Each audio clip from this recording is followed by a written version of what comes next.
Keçirik B qrup test tapşırıqlarına 82-ci sual. Yerin P2 olan ayın işıqlı tərəfində temperaturun çox yüksək olmasına baxmayaraq, istənilən cismin kölgəsində uzun müddət olan kosmonavtın qanı dona bilər. Deməli, bu fenomenin səbəbi nədir? A. Atmosferin olmaması, B. Günəşdən çox uzaq olması, C. Cazibə qüvvəsinin zəif olması, D. Yalnız bir tərəfinin işıqlanması, daxili enerjisini itirməsi. Deməli uşaqlar, ayda, yerin P2 olan ayda atmosfer yoxdur. Bunu bilək ki, ayda atmosfer yoxdur. Bu səbəbdən də ayda temperatur amplitudası çox böyük dərəcədə dəyişir. Yəni belə deyək də, atmosfer olmadığına görə temperatur çox gündüzlər həddən artıq isti ola bilir, qalxa bilir. Gecələrdə həddən artıq soyuq ola bilir. Və bunun əsas səbəbi də orada atmosferin olmamasıdır. Və bizdə də variantlara baxanda A-da var ki, atmosferin olmaması. Məsələn, günəşdən uzaq olması, bu ona aid deyil. Cazibə qüvvəsinin zəif olması da olmaz, bir tərəfin işıqlanması da olmaz, daxili enerjisi də olmaz. Yəni, sola baxanda deyir ki, yəni temperaturun çox yüksək olmasına baxmayaraq, cismin kölgəsində kosmonavtın qanı dona bilər. Yəni, çox soyuq ola bilər. Bunun əsas səbəbi də orada atmosferin olmamasıdır. Buna görə də 82-ci sualda biz A variantını götürməliyik.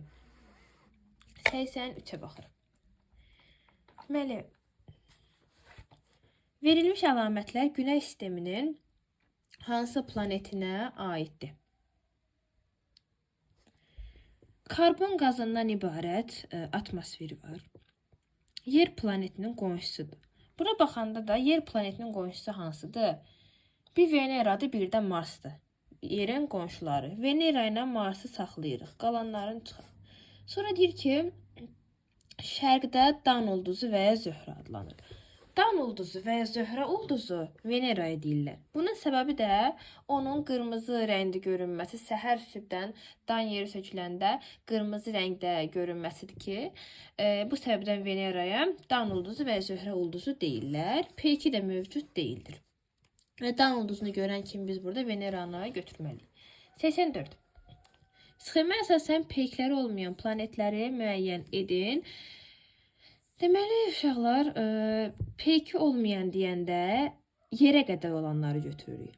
Yerin bir P2 var, yer planetinin bir P2 var, aydır. Amma yerdən əvvəl gələn, yəni Günəşə yerdən daha yaxın yerləşən iki planet ki var, Merkuri və Venera. Merkuri və Veneranın P2 yoxdur, belə də yadda saxlayırıq. Baxın, bu üçüncü yer planetidir. Günəşdən uzaqlığına görə birinci və ikinci planetlərin P2 yoxdur. Bu da uyğun gəlir Merkuri və Veneraya, rəqəmlərlə 1-2 göstərilib. 1-2-ni də vururuq. 85-ci sual. Günəş ekvatorda zenitdə olan gün, ekvatorda Günəş nə vaxt zenitdə olur? Ya 21 martda, ya da 23 sentyabrda. Hansı coğrafi enliklərdə günorta vaxtı şaquli bastırılmış dirəklərin kölgələrin uzunluğu dirəyin öz uzunluğuna bərabər olar? Aha, əgər deyirsə, kölgənin uzunluğu dirəyin öz uzunluğuna bərabərdir.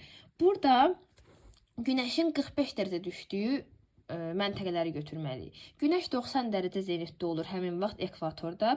Ekvatora 90 düşəndə hansı enliklərə 45 dərəcə düşürsə, yəni yarısı düşürsə də belə deyək, 90 dərəcədə ekvatorda kölgə olmur.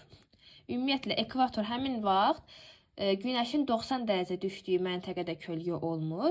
Lakin Günəşin 45 dərəcə düşdüyü məntəqələrdə, yəni Günəşin yarıbayarı deyildi, 45 bucaq altında düşdüyü məntəqələrdə kölgənin uzunluğu dirəyin uzunluğuna bərabər olur. Və dedim ki, harada 45 dərəcə düşdüyü enliklərdə. Deməli, 0 ekvatorda Günəş 90 düşür, ekvatorda zenitdədir, 90 düşür. Burada kölgə yoxdur. Bəs harda dirəyin uzunluğu, kölgə dirəyin öz uzunluğuna bərabərdir? Günəşin 45 dərəcə düşdüyü enlikdə. 45 dərəcə hara düşür? 45 dərəcə şimalda bir dənə məntəqəyə düşəcək, 45 dərəcə cənubda bir dənə məntəqəyə düşəcək. Bəs bu hansı enliklər olacaq? 90 və 45 arasında 45 fərq olduğuna görə elə ekvatordan da 45 dərəcə uzaqlıqda yerləşən məntəqələri götürürük. Yəni 45 şimal enliyi, 45 cənub enliyi. E variantında da bu göstərilib. Deməli, Günəşin zenitdə olduğu vaxt hansı məntəqəyə 45 dərəcə bucaq altında Günəş düşürsə, o məntəqələrdə kölgənin uzunluğu dirəyin öz uzunluğuna bərabər olur. 86-cı sual. Euler-Venn diaqramına əsasən uyğunluğu müəyyən edin. Yer və ayın müqayisəsini bizdən istəyir. Bir Günəş sisteminə daxildir. Hər ikisi Günəş sisteminə daxildir. Səthində temperatur gündüzlər müsbət 160 dərəcəyə yüksəlir, gecələr mənfi 150 dərəcəyə qədər enə bilər. Bu aya aiddir uşaqlar. Çünki ayda atmosfer olmadığına görə amplituda çox ciddi şəkildə dəyişir. Temperatur gündüzlər çox yüksəlir və gecələr çox aşağı düşür. 3 Günəş ətrafında ellipz orbit üzrə hərəkət edir. Bu yerə aiddir. Yer Günəş ətrafında hərəkət edir. Ay isə yer ətrafında hərəkət edir. Burada 1-ə C, 2-yə B, yəni 1, 2, 3 olaraq yazırıq da. 1, 2, 3. 1-ə 3, 2-yə 2, 3-ə 1. Deməli, 86-da B variantı. 87-yə baxırıq. Kimyəvi tərkibinin əsasını qazlar təşkil edən planetləri müəyyən edin. Qazlar təşkil edirsə, bu xarici planetlərə aiddir. Daxili planetlər əslən bərk maddələrdən təşkil olunmuşdur. Buna da aiddir Saturn, Uran, Neptun. 1, 2, 3, E variantı. 88. Yenə də Euler-Venn diaqramı verib, lakin burada Yupiter və Saturnun oxşar cəhətini bizdən istəyir. Baxaq, xarici planetlər qrupuna aiddir. Hər ikisi xarici aiddir, doğrudur. Əsas tərkibi silisium və dəmir kimi bərk maddələrdən ibarətdir. Səhvdir. Yupiter və Saturn əsasən qazlardan təşkil olunur. Peykləri mövcud deyil, səhvdir, peykləri var. Xəyali oxu ətrafında fırlanma müddəti yerdəkindən çoxdur. Yupiter çox sürətli fırlanır. Bu, hər ikisinə aid ola bilməz. Deməli, səthindəki temperatur yerdəkindən çoxdur. Xeyr, burada temperatur soyuqdur. İki planetli Günəşdən uzaqda yerləşdiyinə görə soyuqdular. Burada hər ikisinə A gedir. 89. Sxemlərin müəlliflərini müəyyən edin. Birinci sxemdə görürük ki, yer mərkəzdədir. Digər planetlər yerin ətrafındadır. Günəş də yerin ətrafındadır. Bu geosentrik nəzəriyyədir ki, yer mərkəzdə, digər planetlər, digər cisimlər ətrafındadır. Geosentrik nəzəriyyənin müəllifi kim idi? Ptolomey idi. Geosentrik Ptolomey idi. İkinci isə Günəş mərkəzdədir, digər cisimlər onun ətrafında. Bu isə Günəşin mərkəzdə olduğu heliosentrik nəzəriyyədir. Heliosentrik nəzəriyyədə Kopernikə aiddir. Ptolomey, Kopernik, A variantı. 90. Klasteri tamamlayan bənd hansıdır? Baxaq. Günəş sisteminin ən böyük planetidir. Ən böyük planet hansıdır? Əlbəttə ki, Yupiterdir. Qaz tərkiblidir, doğrudur. Qaz tərkiblidir, doğrudur. Xəyali oxu ətrafında fırlanma müddəti daha azdır. Düzdür, sürətlə fırlanır. Daha az müddətə fırlanır. Yupiter uyğundur. 91. Böyük partlayış nəzəriyyəsinə görə kainatın yaranmasında aşağıdakilərdən hansı daha erkən baş vermişdir? Baxaq. İlk ulduzların yaranması, ilk qara dəliklərin yaranması, protogalaktikaların qovuşması, müasir galaktikaların yaranması, kosmik dirilik, tuşaqlanma. Deməli, böyük partlayışın, yəni dərsliklərdə ardıcıllıqla yazılıb. İlk hadisə relikt tuşaqlanmadır uşaqlar. Yəni, digər hadisələrin başlanğıcının əsas səbəbi ilk olaraq kosmik relikt tuşaqlanmanın yaranmasıdır. Daha sonra digər proseslər baş vermişdir. 92. Ekvatorda düz sahədə bastırılmış çubuğun kölgəsinin günorta vaxtı çubuqdan uzun olması mümkün deyil. Çünki biz az əvvəl nə dedik? Dedik ki, nə vaxt deməli, kölgə cismin öz uzunluğuna bərabər olur. 45 dərəcə düşəndə öz uzunluğuna bərabər olur. 45 dərəcədən az düşəndə isə cismin öz uzunluğundan çox olur. Zenit olanda 90 dərəcə düşəndə kölgə olmur. Və ekvatorda heç vaxt çubuğun kölgəsi çubuqdan uzun ola bilməz. Çünki ekvatora minimum düşmə bucağı 45 dərəcədən çoxdur. Ekvatora maksimum 90 dərəcə düşür. Bunu bilirik, 90 dərəcə. Minimum isə 66,5 dərəcə düşür. Yəni günəş şimal və ya cənub tropiklərindən birində zenitdə olarsa, hesablasaq görərsiniz ki, həmin vaxt ekvatora günəş 66,5 dərəcə düşür. Minimum bu qədər düşür. Və bu səbəbdən də kölgə çubuqdan uzun ola bilməz. Kölgə o vaxt cisimdən uzun ola bilər ki, deməli, günəş minimum 45 dərəcədən az düşsün. 45 dərəcədən az düşərsə, o vaxt kölgə daha uzun olar, amma burada 45 dərəcədən böyük 66,5 dərəcə olduğuna görə, yəni 90-66,5 arası düşür, 45-dən böyük rəqəmlərdir. Bu səbəbdən də heç vaxt kölgə cismin öz uzunluğundan böyük ola bilməz. Variantlarda da A'da yazılıb ki, ekvatorda günorta vaxtı günəş şüalarının düşmə bucağı 45 dərəcədən az olmur. Tamamilə doğrudur. 45-dən çox olur daim. Yəni A variantı birbaşa doğrudur. 93. Sxemdə göstərilmiş məntəqələrin hansında gecə və gündüzün uzunluğu il ərzində daha çox dəyişər? Deməli, ekvatorda il boyu 12 saat 12 saatdır gecə və gündüz. Ekvator ətrafı ərazilərdə gecə və gündüz il ərzində çox az dəyişir. Ekvatordan uzaqlaşdıqca bu dəyişim arasındakı fərq artır. Qütblərdə isə gecə və gündüz uzunluqları arasında fərq çox olur. Ona görə bizdən çox dəyişdiyini istədiyinə görə biz qütbə yaxın olan ərazilər, yəni ekvatordan ən uzaq olan əraziləri götürməliyik. Burada da ekvatordan ən uzaq olan 1-dir. Ona görə də 93-də biz A-nı götürməliyik.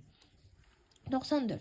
23 sentyabr tarixində günəş şüaları X məntəqəsinə 70, Y-ə 50, Z-ə 30 bucaq altında düşür.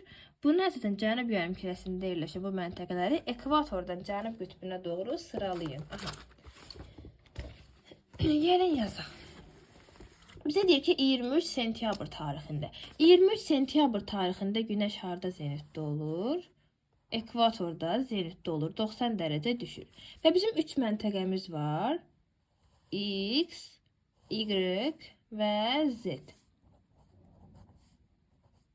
Yəni yazmayaq, hərfləri yazmayaq, sonda bilərik ki, deməli deyir ki, X məntəqəsinə 70 düşür.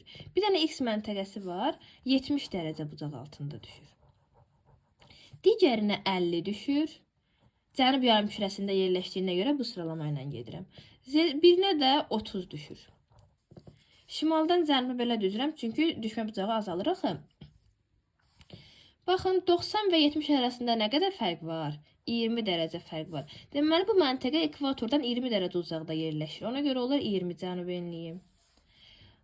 90-dan 50 arasında nə qədər var? 40 var. 0-dan 40 dərəcə getməliyəm, çatmalıyam 40 cənub enliyinə.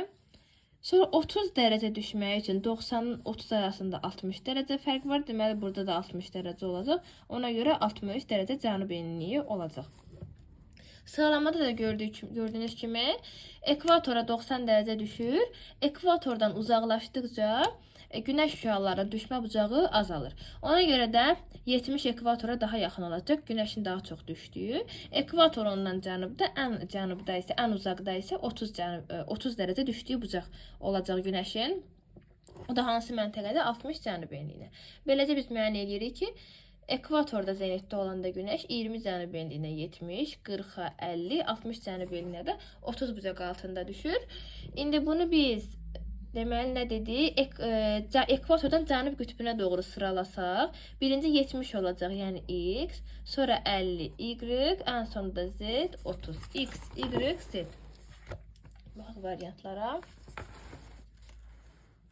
X, Y, Z A variantı uyğun gəlir.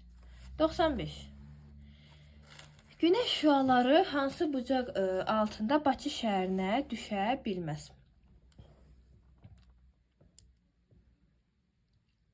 Deməli, biz hesablamışdıq əslində. Yenə deyim, Bakıya günəş maksimum 73,5 düşür. Minimum 26,5 düşür. Deməli, necə olur? Günəş şimal tropikində zenitdə olanda 73,5 düşür. Günəş cənub tropikində zenitdə olanda 26,5 düşür. Yəni, bu rəqəmlər aralığında Bakıya günəş şüası düşür. Və baxırıq rəqəmlərə, 70 ola bilər, 80. Dedim axı, maksimum 73,5 düşə bilər. 73,5-dən yuxarı düşə bilməz. Meyillilik olarsa, o ayrı, yəni məsələnin quruluşundan asılı olaraq. Amma normal şəraitdə düşə bilməz üzən əraziyə. 73,5-dən yox, yüksək düşə bilmədiyinə görə biz 80-i burada götürə bilmərik. 80 dərəcə bucaq altında Bakıya düşə bilməz. 96-cı sual. Şəkilə əsasən ştrixlənmiş əraziyə uyğun gələn əlamətləri müəyyən edin. Bura ştrixlənmiş ərazidir. Koordinat sistemində baxırıq ki, bu enlik olaraq 40-50 şimal enlikləri arasında yerləşir. Çünki şimala doğru dərəcələrin qiyməti artır. 40-50 şimal enlikləri arasında yerləşir. Yazın burada. Uzunluqlardan da 180 dərəcəli meridian. Görürsünüz ki, 180 dərəcəli meridian var. 180 dərəcəli meridiandan qərbə şərq yarımkürəsidir. Bu isə şərq yarımkürəsidir. Bu isə qərb yarımkürəsidir. Və bu yerləşir 165 şərq uzunluğu ilə 180 uzunluğu arasında. 165 şərq uzunluğu ilə 180 dərəcəli meridian arasında. Və uyğun gələn əlamətlərə baxaq. 1. Günəş ildə 2 dəfə zenitdə olur. Günəş hansı enliklərdə zenitdə olurdu? Günəş sadəcə tropik işıqlanma qurşağında zenitdə olur və 23,5 enliklər arası. Yəni günəş uzağı baxın bu hissəyə qədər zenitdə ola bilər. Bu hissələrdə günəş zenitdə ola bilməz. Ona görə biz biri götürə bilmərik. Qütb gecə və gündüzlərinin müşahidə edildiyi ərazidir. Qütb gecə və gündüzləri qütb dairəsinin qütb işıqlanma qurşağında müşahidə olunur. Yəni qütb dairələrinə qədər. Yəni bu ola bilərdi 66,5 şimal enliyinə qədər müşahidə oluna bilər. Yəni 66,5-dən 90 şimal enliyinə qədər. Amma 40-50 arasında qütb gecə gündüzləri müşahidə oluna bilməz. Fəsillər aydın nəzərə çarpır. Fəsillər hansı işıqlanma qurşağında aydın nəzərə çarpır? Mülayim işıqlanma qurşağı. 40-50 enliklər də mülayim işıqlanma qurşağına uyğundur. Ona görə burada heç bir problem yoxdur, doğrudur. Şimal və qərb yarımkürələrində yerləşir. Deməli, şimal doğrudur, şimal yarımkürəsində yerləşir, amma şərq yarımkürəsində yerləşir. Çünki baxın 180-dən qərb istiqamətdə yerləşir. 165 şərq uzunluğu ilə 180 arası. Bu hissələrdə yerləşsəydi biz deyə bilərdik qərb yarımkürəsi, amma bu qərbdə yerləşmir, şərqdə yerləşir. Mülayim işıqlanma qurşağına uyğun gəlir, bəli, doğrudur. Ekvatordan şimalda yerləşir, bəli, doğrudur. 3, 5, 6 D variantı. 97. Aşağıdakılardan mülayim işıqlanma qurşağına aid olanları müəyyənləşdirin. Mülayim işıqlanma qurşağı deyir 23,5-66,5 enliklər arası. Günəş ildə 2 dəfə zenitdə olur. Xeyr, bu tropikə aiddir. Günəş heç vaxt zenitdə olmur. Doğrudur. Günəş heç vaxt zenitdə ola bilmir. Fəsillərin dəyişməsi aydın müşahidə olunur. Doğrudur. Aydın müşahidə olunur mülayimdə. Deməli, qütb gecə gündüzləri yaranır qütb işıqlanma qurşağında. Mülayimdə yox. Yer kürəsi sahəsinin yarıdan çoxu bu qurşaqları əhatə edir, düzdür. Yəni böyük bir sahə mülayim işıqlanma qurşağını əhatə edir. 2, 3, 5 E variantı. 98. Sxemli gün ərzində günəş şüalarının düşmə bucağına əsasən məntəqənin coğrafi enliyini müəyyən edin. Günəş şüaları düşüb. Bu günəşin düşmə bucaqlarıdır. 70, 80, 90. Bu saatlardır. Bir gün ərzindəki saatlar. Deməli, baxanda biz görürük ki 90-a çatıb da bu günəşin düşmə bucağı. Deməli, burada günəş zenitdə ola bilir. Günəş hansı enliklərdə zenitdə olur? Tropik işıqlanma qurşağında. Və günəşin zenitdə olduğu enliyə əsasən, məsələn, 90 cənub enliyində heç vaxt günəş zenitdə ola bilməz. 60 cənub enliyində zenitdə ola bilməz. 30-da da zenitdə ola bilməz. 25-də də ola bilməz. 23,5-ə qədər zenitdə ola bilər. Amma 15 şimal enliyində il ərzində 2 dəfə günəş zenitdə olur. 2 dəfə, yəni keçir oradan günəş. Ona görə də yəni günəşin 90 dərəcə düşdüyü enlik burada sadəcə A variantı uyğun gəlir. 99. Günorta vaxtı günəş şüalarının düşmə bucağının verildiyi qrafikin hansı məntəqəyə aid olduğunu müəyyən edin. Aha. Deməli, bu aylar verilib burada. İlin ayları. Bu da günəşin düşmə bucağı. 90-a çatmır. Yəni burada günəş heç vaxt zenitdə olmur. Deməli bu tropik işıqlanma qurşağında yerləşən məntəqə deyil. Və biz buradan günəşin zenitdə olduğu məntəqələri buradan çıxaq. 18 cənub enliyində günəş zenitdə ola bilər. 90 düşə bilər. Amma burada bu sxemdə 90-a çatmır. Ona görə bu deyil. 8,5 şimal enlikdə həmçinin 15 cənub enlikdə həmçinin. Bu üç məntəqədə günəş 90 dərəcə düşməlidir müəyyən vaxtda. Amma sxemdə düşmədiyinə görə biz bunları götürə bilmirik. Qalır D və Y. 35 cənub enliyi Buenos Aires, 60 şimal enliyi Oslo. İndi baxırıq ki, burada günəşin düşmə bucağı qışdan yaya doğru artıb, yaydan qışa doğru azalıb. Deməli, yay aylarında bura daha çox düşür, qış aylarında çox az düşür. Deməli, bu məntəqə hansı yarımkürədədir? Yayda günəşin düşmə bucağı artırsa, deməli, şimal yarımkürəsindədir də. Cənub yarımkürəsində qış ayları isti olur. Bizim qış ayları orada isti olur. Bizdə qış olanda cənub yarımkürəsində yay olur. Burada da görürük ki, yay aylarında günəşin düşmə bucağı daha artıb, yəni yay ayları daha isti keçir. Ona görə biz mütləq şimal yarımkürəsində olan məntəqəni seçməliyik. Buna da uyğun gəlir Oslo 60 şimal enliyi. Həmçinin günəşin minimum düşmə bucağı da sıfıra yaxınlaşdığına görə 60 şimal enliyi daha uyğundur. Çünki 35 cənub enliyində də qış ayı, yəni buradakı sxemə görə daha isti keçməlidir. 100. Günəş şüaları 50 cənub enliyinə günorta vaxtı 40 bucaq altında düşərsə, cənubda 30 bucaq altında hansı coğrafi enliyi düşür? Aha, cənubda deyil. Deməli, 50 cənub enliyi olsun. Bura 40 bucaq altında düşür. Və bir dənə 50-dən də cənubda, çünki cənubda deyir. 50-dən cənubda bir dənə X məntəqəsi var. Bura 30 düşsün. Günəşin düşmə bucaqları arasında nə qədər fərq var? 40, 30, 10 dərəcə fərq var. Deməli, enliklər arasında da 10 dərəcə fərq olmalıdır. 50 cənub enliyindən 10 cənubda hansı məntəqə yerləşir? 60 cənub enliyi yerləşir. Deməli, bu məntəqə 60 cənub enliyidir. 101.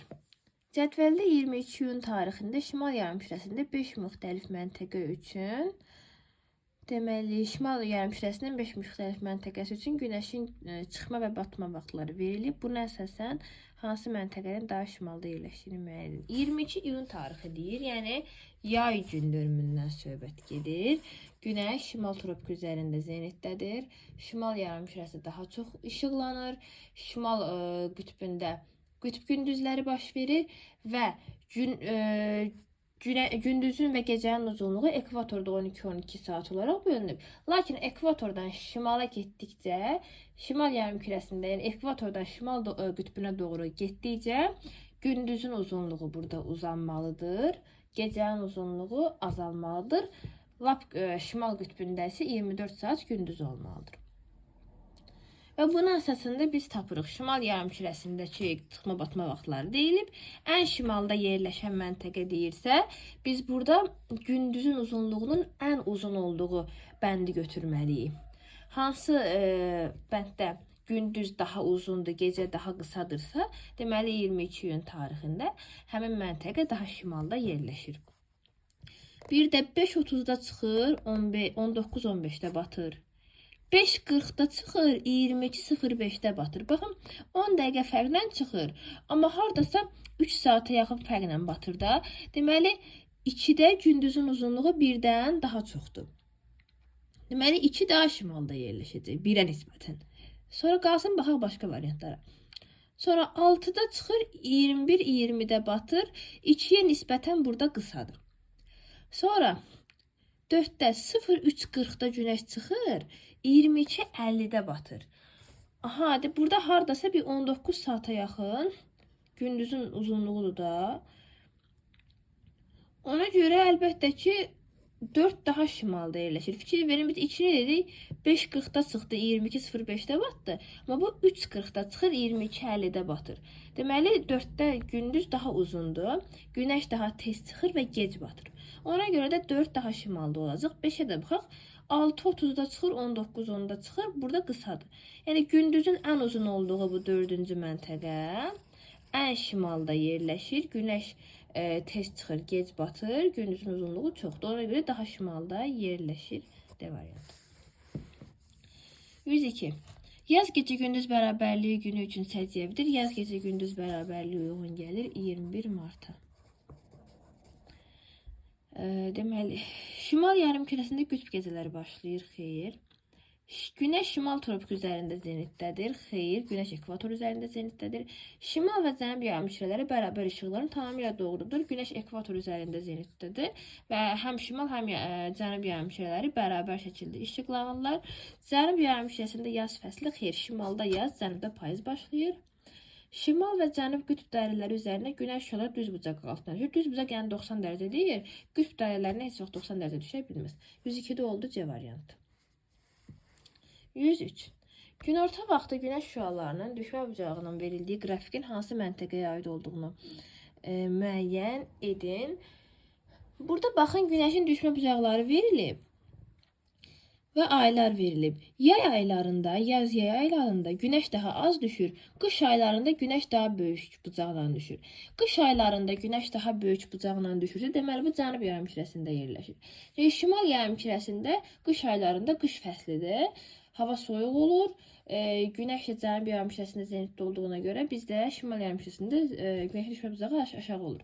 Lakin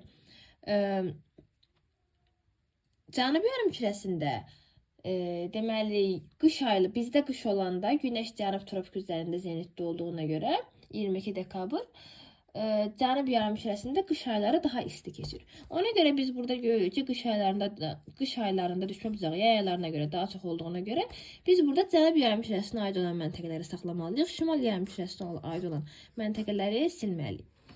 Qalır burada Santiago 33,5 cənub enliyi, Braziliya 15 cənub enliyi. Və baxırıq ki, günəş maksimum 70-80'lerde belə düşə bilər. Günəş heç vaxt 90 düşmür bu məntəqə. Hansı məntəqəsə günəş heç vaxt 90 düşmür. Günəş heç vaxt zenitdə olmur. Və baxan kimi görürük ki, 15 cənub enliyi, tropik işıqlanma qurşağı 15 cənub enliyində günəş zenitdə olur. 15 cənub enliyində günəş 90 dərəcə düşə bildiyinə görə biz onu götürə bilmərik bura.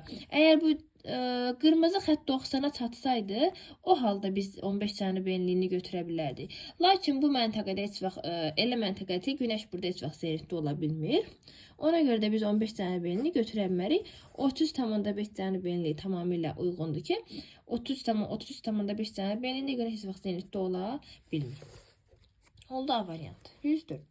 Yer kürəsinin sxemdəki vəziyyətinə əsasən günəşin hansı zenitdə olduğunu müəyyən edin. Deməli, baxırıq, cənub qütbüdür bu. Deməli, bu isə gündüzü göstərir, qara isə gecəni göstərir. Və biz baxırıq ki, bu gecənin olduğu qara xətt hardan başlayır? Bu qütb dairəsidir. Qütb dairəsində problem yoxdur, yəni aydınlıqdır, gündüzdür. Lakin bu 70 cənub enliyindən gecə başlayır. Yəni qütb gecəsi başlayır. Qütb gecəsi 70 cənub enliyində başlayırsa, biz 90 dərəcədən qütb gecəsinin başladığı enliyi çıxırıq. Aldıq 20 dərəcə. Bu gecənin başladığı xətt hara toxunur? 70'e toxunur. Ona görə 70'dən çıxırım. Alırım 20 dərəcə. Burada həm 20 şimal enliyi var, həm 20 cənub enliyi var. Və baxıram ki, cənub qütbündə gecədir. Cənub qütbündə nə vaxt gecə olur? Günəş şimal yarımkürəsində zenitdə olanda. Əgər 20 cənub enliyində zenitdə olsaydı, bura tamamilə gündüz olmalıydı. Ona görə mən 20 cənub enliyini götürə bilmərəm. Günəş 20 şimal enliyində zenitdədir. Məsələn, 70 şimal enliyində qütb gündüzüdür. 70 cənub enliyində isə qütb gecəsi başlayır. Ona görə cavab olur 20 şimal enliyi. 105. Qütb dairələrinə günəş şüalarının maksimum və minimum düşmə bucaqlarının fərqini tapın. Bir qütb dairəsindən hesablayaraq bunu tapıb, yəni həm cənub, həm şimala hesablamağa ehtiyac yoxdur. 66,5 şimal enliyi qütb dairəsi. Bura maksimum nə vaxt düşür? Günəş ən yaxın harda zenitdə olur onda? Günəş 23,5 şimal enliyində zenitdə olanda 90 düşəndə. Bura maksimum düşəcək. Və baxa neçə dərəcədir? Fərqi tapaq, 66,5 ilə 23,5 arasında 43 dərəcə fərq var. Deməli, bu məntəqəyə də 90'dan 43 dərəcə az düşəcək. olacaq 47 dərəcə. Bu 47 maksimumdur. Max 47. Minimum isə Günəş buradan ən uzaq məntəqədə zenitdə olanda olacaq. Yəni 23,5 cənub enliyində zenitdə 90 düşəndə nə qədər fərq var? 66,5 ilə 23,5 cənub, şimal və cənub olduğuna görə toplayıram 90 dərəcə. Deməli, burada 90 dərəcə az düşəcək. 90-dan 90 çıxanda 0 qalır. Deməli, minimumda 0 düşür. Ümumiyyətlə düşmür. Qütb gecəsi olur, düşmür. Max və minimum arasındakı fərq də 47 çıxılsın 0 olur, elə 47 dərəcə. Bu da D variantında. 106. Cənub yarımkürəsi üçün doğru olan fikirləri müəyyən edin. Burada Günəşin, yerin Günəş ətrafında hərəkəti əks olunub 4 ayrı tarixdə. A 22 iyun yay gündönümü, 23 sentyabr payız gecə gündüz bərabərliyi, 22 dekabr qış gündönümü, 21 mart yaz gecə gündüz bərabərliyi. Baxın. A. Yay fəslidir, ən uzun gündüz və ən qısa gecədir. Burada sadəcə cənub yarımkürəsinə aid olanları istəyir. A nədir? 22 iyun. Yəni 22 iyun tarixində bu cənub yarımkürəsinə bu uyğundur, ya yox, onu müəyyən edək. Deyir ki, 22 iyun tarixində cənub yarımkürəsində yay fəslidir, ən uzun gündüz və ən qısa gecədir. Bu əlbəttə ki, səhv fikirdir. Çünki 22 iyun tarixində Günəş şimal tropik üzərində zenitdə olur. Şimal yarımkürəsində yay fəsli, cənub yarımkürəsində qış fəslidir. B.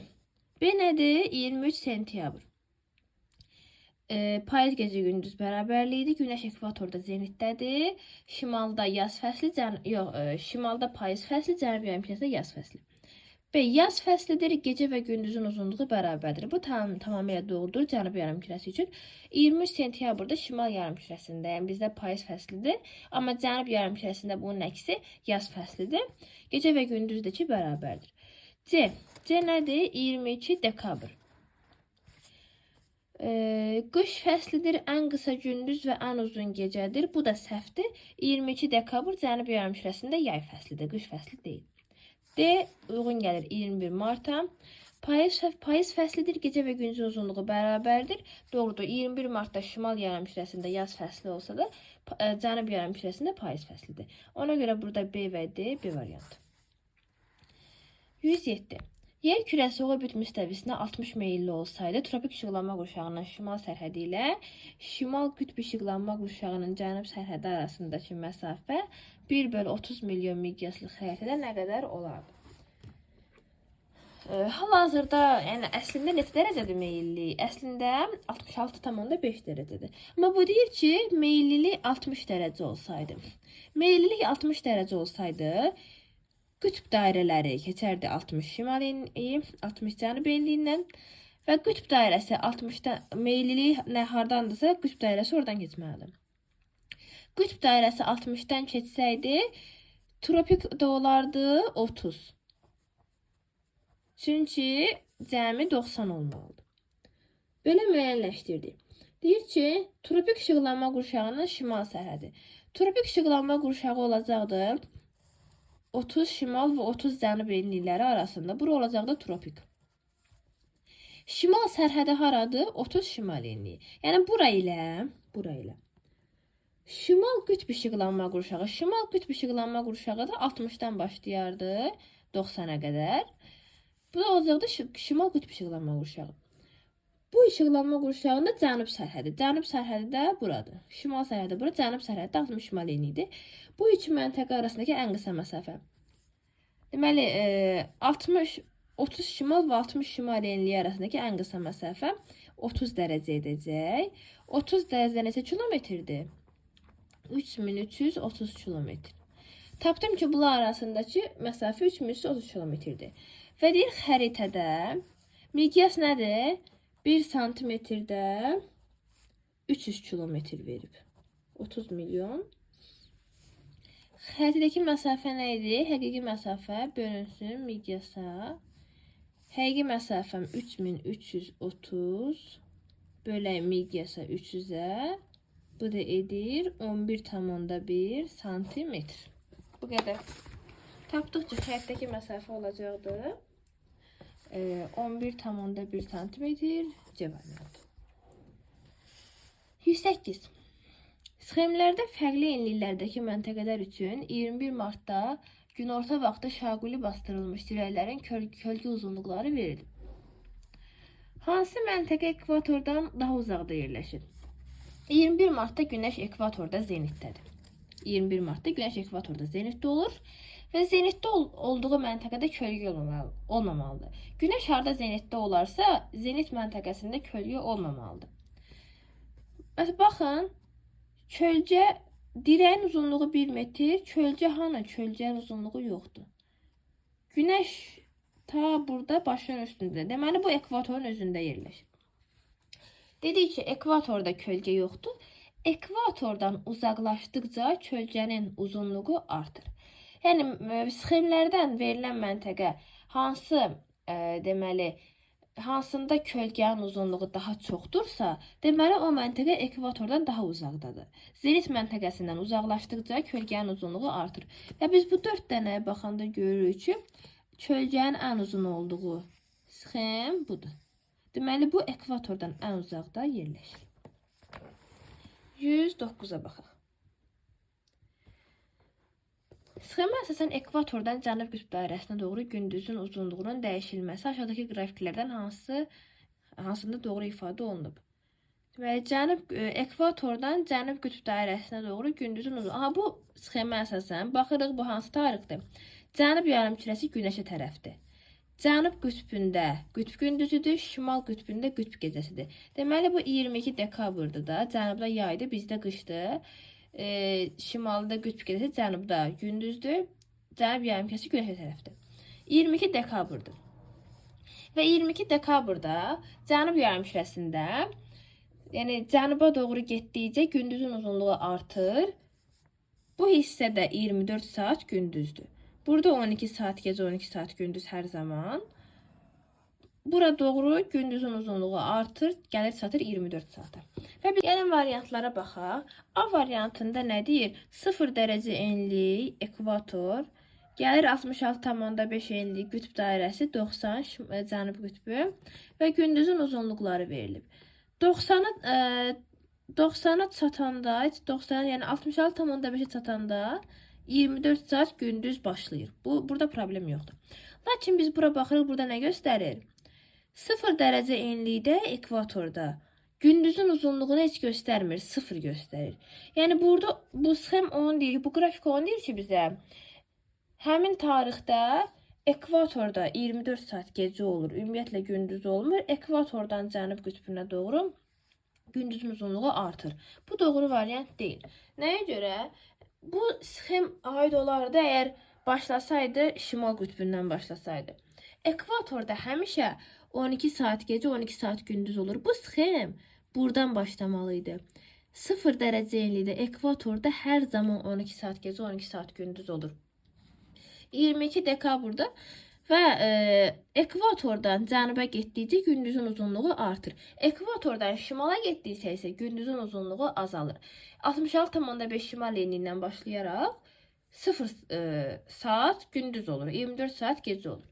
Yəni ona görə bu sxemi biz doğru götürə bilmərik. Ekvatorda heç vaxt gündüzün uzunluğu 0-a bərabər olmur. B-yə baxaq. Deməli, deyir ki, ekvatorda 24 saat gündüz olur. Ekvatordan irəlilədikcə azalır, sonra artır. Səhvdir, ekvatorda heç vaxt 24 saat gündüz də olmur. Ekvatorda il boyu 12 saat gecə, 12 saat gündüzdür. C-yə baxırıq. Ekvatorda 12'də başlayıb, baxın, bayaq dediyimiz hissədir bu. Ekvatorda 12 saat 12'dən başlayıb, yəni 12 saat gündüz olur. Ekvatordan cənub qütbünə doğru artıb, çatıb 24 saata. Bu tamamilə doğrudur. Cənub qütb dairəsindən başlayaraq 24 saat gündüzdür. Ekvatorda isə 12 saat gündüzdür. Ekvatordan cənub qütbünə doğru gündüzün uzunluğu artır həmin tarixdə. Burada problem yoxdur. D-də nə deyir? Yenə baxın, ekvatora qoyub 24 saat gündüz. Bu doğru deyil. O ekvatorda hər zaman 13-12'dir. E-də də ekvatora 6 saat gündüz qoyub. Bu da doğru deyil. 110-cu suala baxaq.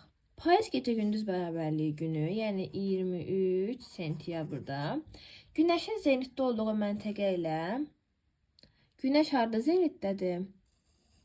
Ekvatorda 0-a 90 düşür. 6 cənub enliyində yerləşən Jakarta şəhəri arasında 2 kilometr məsafə var. Yəni, ekvatorla 6 cənub enliyində yerləşən Jakarta arasındakı məsafə 6 dərəcədir.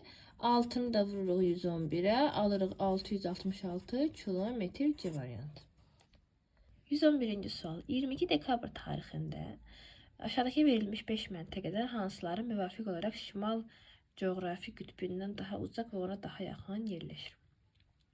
Deməli, burada 2 məntəqə seçməliyik. Biri şimal qütbünə uzaq, biri ondan uzaq yerləşsin, biri ondan yaxın yerləşsin. Və bizə verib 22 dekabr tarixi.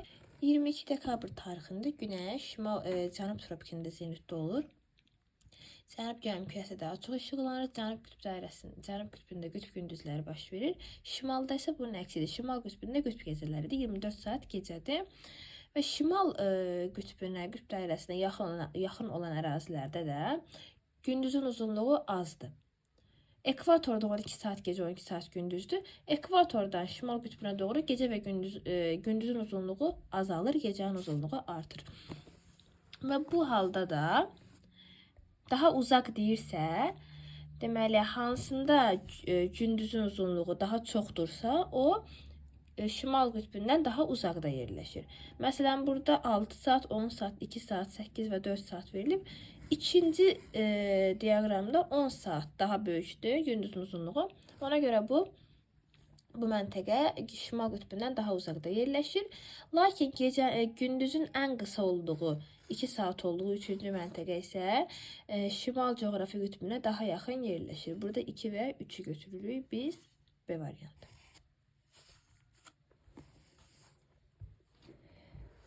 %112. Sxemə əsasən A məntəqəsində, bu məntəqədə A məntəqəsində hansı aylar aralığında Günəş zenitdə ola bilər? Deməli, Günəş 22 dekabrda buradadır. 21 mart, 23 sentyabrda buradadır. Yəni 23 sentyabrda ekvatorda zenitdə olur. Sonra başlayır cənuba doğru hərəkət etməyə. 22 dekabrda çatır bura. 22 dekabrda burada zenitdə oldu.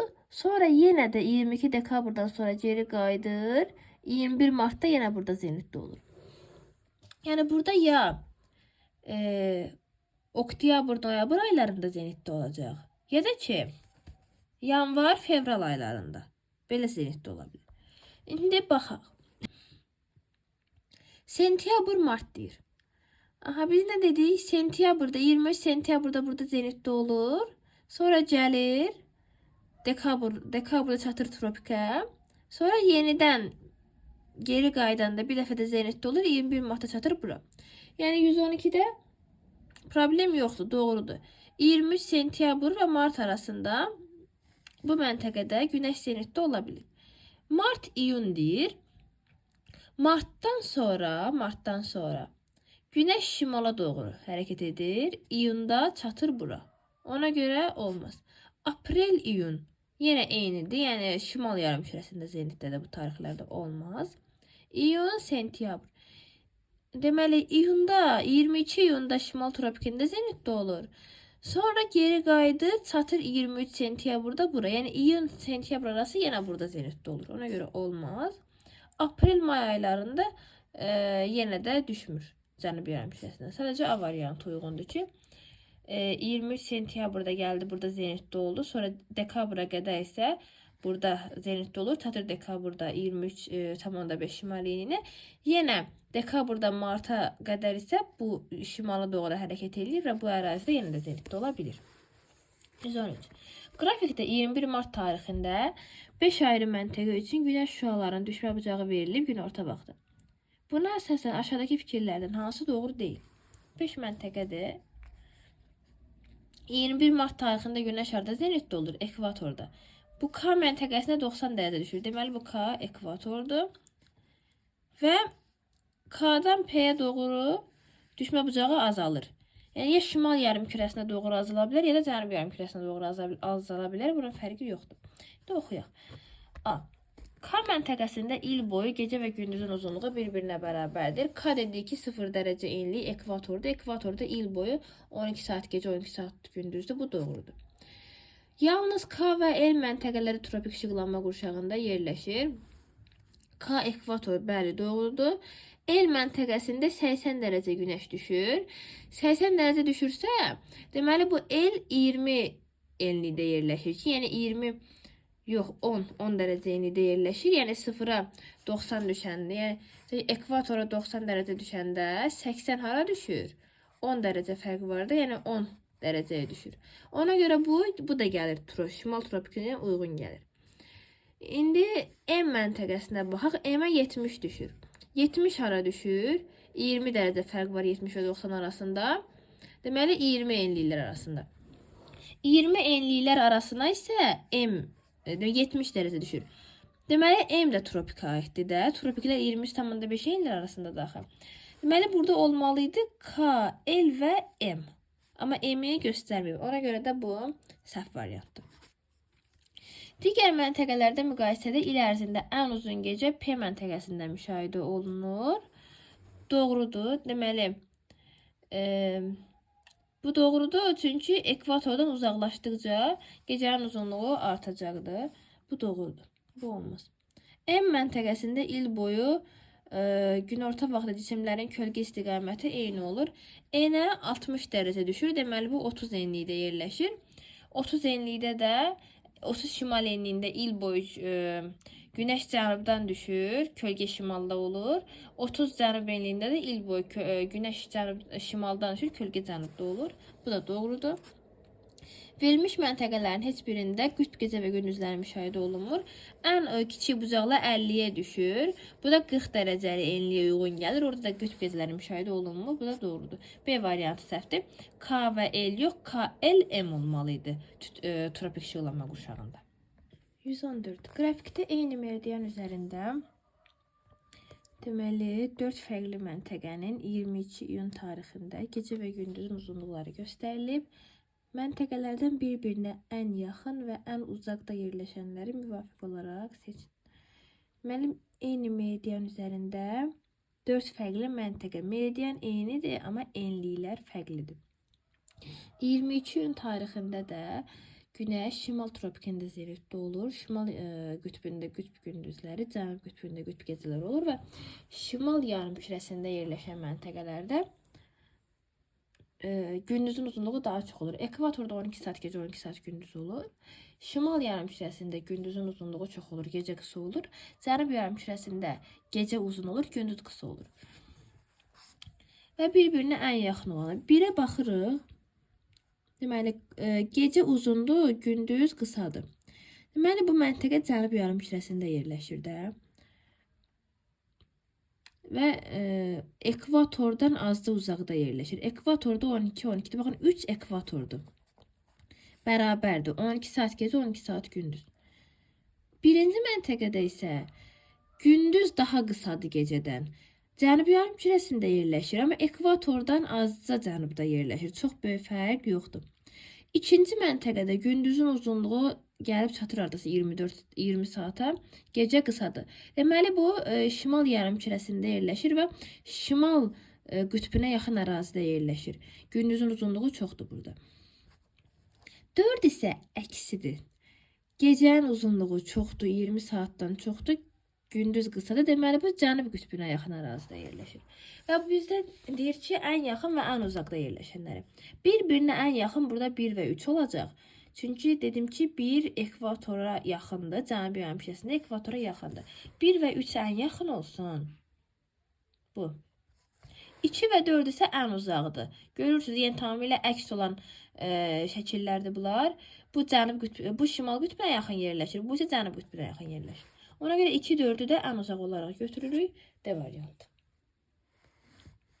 115. Şəkildə günəş şüalarının günün fərqli saatlarında A məntəqəsinin düşmə bucaqları göstərilib. Bu nəsən A məntəqəsində şaquli bastırılmış dirəyin kölgəsi birinci vəziyyətdən ikinci vəziyyətə gəldiyi müddətdə necə dəyişər? A məntəqəsidir, şərq, qərb. Günəş şərqdən çıxır. Burada tam burada olanda 12'də 12:00-da, yəni tam mərkəzdə olanda çölgə olmayacaq. Bunu belə bilək ki, günorta vaxtı A məntəqəsində çölgə olmayacaq. Buradan uzaqlaşdıqca isə çölgənin uzunluğu artacaq. Bizə deyir ki, 1-dən 2-yə. 1 harca səhər saatlarıdır, 2 də günortaya az qalmış bir saatdır. 1-dən 2-yə doğru çölgənin uzunluğu azalır. Nəyə görə? Çünki dedim 12-də artıq günorta çölgə olmayacaq. Yəni bura çatana qədər kölgə olmayacaq. 2-də biraz çox kölgə olacaq, 1-də daha çox kölgə olacaq. Yəni 1-dən 2-yə doğru kölgə azalacaq, gələcək 12-də lap yox olacaq. Ona görə biz burada nəyi seçməliyik? Kölgənin uzunluğu dəyişməz, bu səhvdir. Kölgənin uzunluğu artar, xeyr, dedik ki, azalar. 12-dən uzaqlaşdıqca artar, 12-yə yaxınlaşdıqca, yəni günortaya yaxınlaşdıqca azalacaq. Kölgənin uzunluğu azalar, tamamilə doğrudur. Kölgənin uzunluğu əvvəlcə artar, sonra azalar. Xeyr, əvvəlcə azalar, sonra artar, xeyr.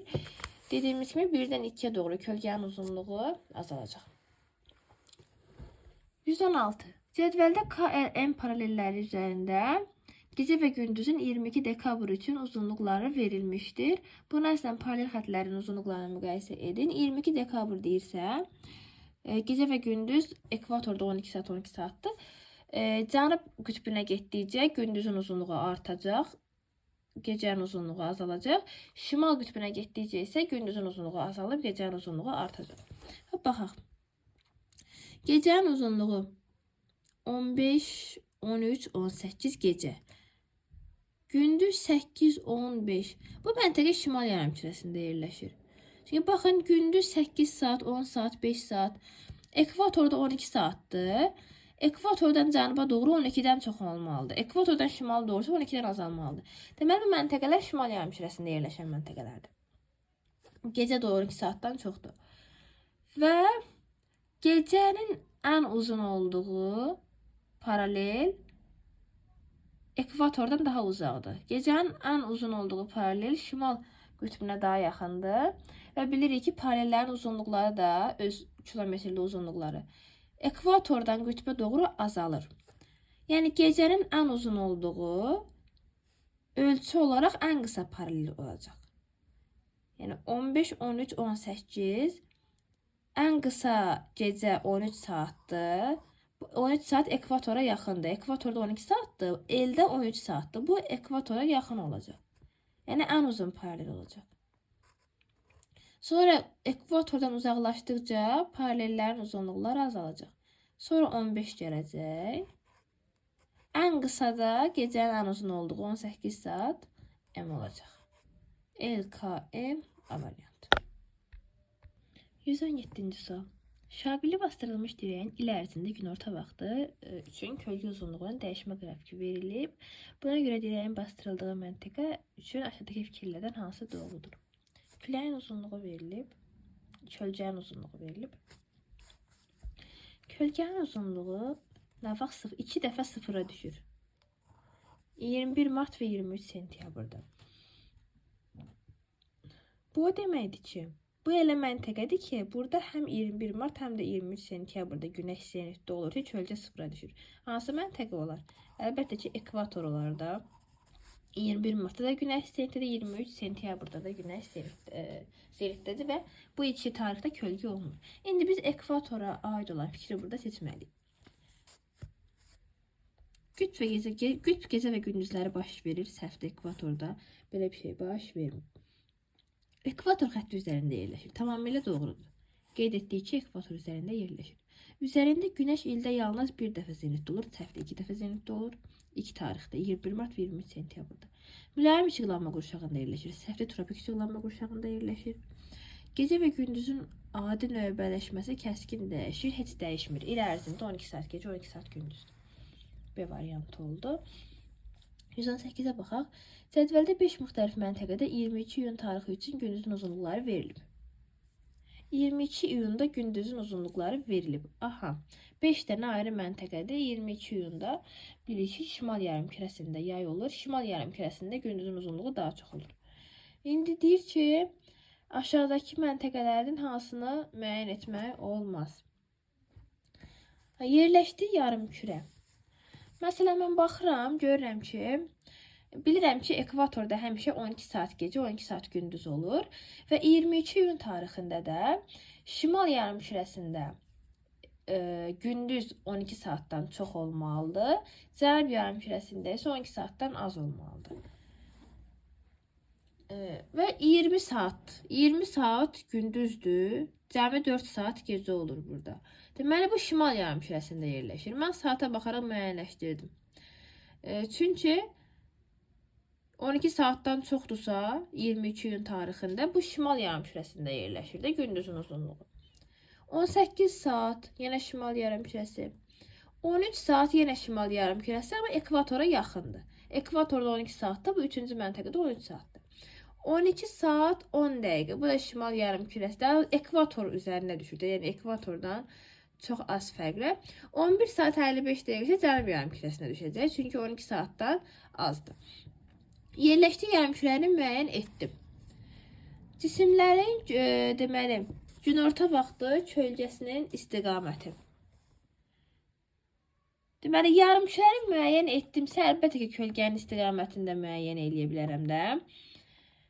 Belə ki, 22 iyunda Günəş şimal tropik üzərində zenitdə olur.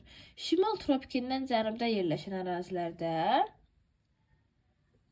Günəş şimaldan düşəcək, kölgə cənuba doğru istiqamətlənəcək. Amma 23,5-dən şimalda yerləşən ərazilərdə Günəş şimaldan düşəcək, kölgə cənuba doğru istiqamətlənəcək. Kölgə cənubu göstərəcək. Ona görə mən yenə kölgənin də istiqamətini tapıram. Məsəl üçün 5-ci məntəqə cənub yarımkürəsindədirsə, Günəş şimaldan düşəcək, kölgə cənubda olacaq. Digərlərini də belə tapa bilərəm. Gecənin uzunluğu 20 saat gündüzdürsə 4 saat gecədir. 18 saat gündüzdürsə 6 saat gecədir. 24-dən çıxacaq. Cəm 24 olmalıdır. 13 saat gündüzdürsə 11 saat gecədir. Yəni müəyyən edirəm. Yerləşdiyi saat qurşağı. Saat qurşağı müəyyən edə bilməyəcəm. Saat qurşağını müəyyən etmək üçün coğrafi uzunluqları bilməliyəm. Mən sadəcə gecə və gündüzün uzunluqlarını bilirəm. O da enliyə əsasən. Amma coğrafi uzunluqları bilmirəm, hansı meridian üzərində yerləşdiyini bilmirəmsə, saat qurşağını qətiyyən müəyyən edə bilmərəm. Mövcud fəsli, bunu da müəyyən edə bilərəm ki, şimal yarımkürəsində yerləşirsə məntəqə yay fəslidir, cənub yarımkürəsində yerləşirsə qış fəslidir. Belə keçdik 119-a. Əgər yerin xəyali oxunun orbit müstəvisinə meyilliyi bucağı daha böyük olsaydı, onda aşağıdakilərin hansı dəyişikliklərin hansı baş verərdi?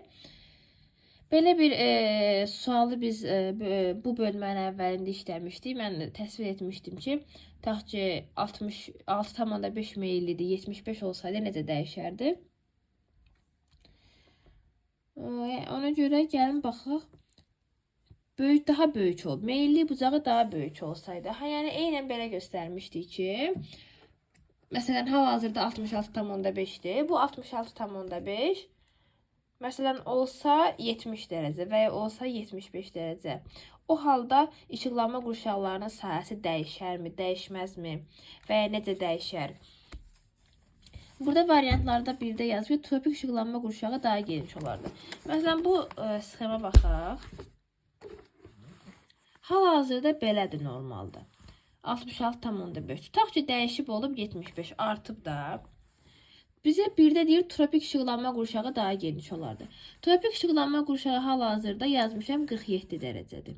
47 dərəcədir. Artıb 75 olub meyillilik.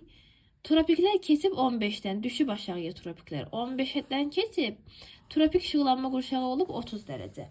47 də olub 30 dərəcə. Deməli, nə olub? Azalıb.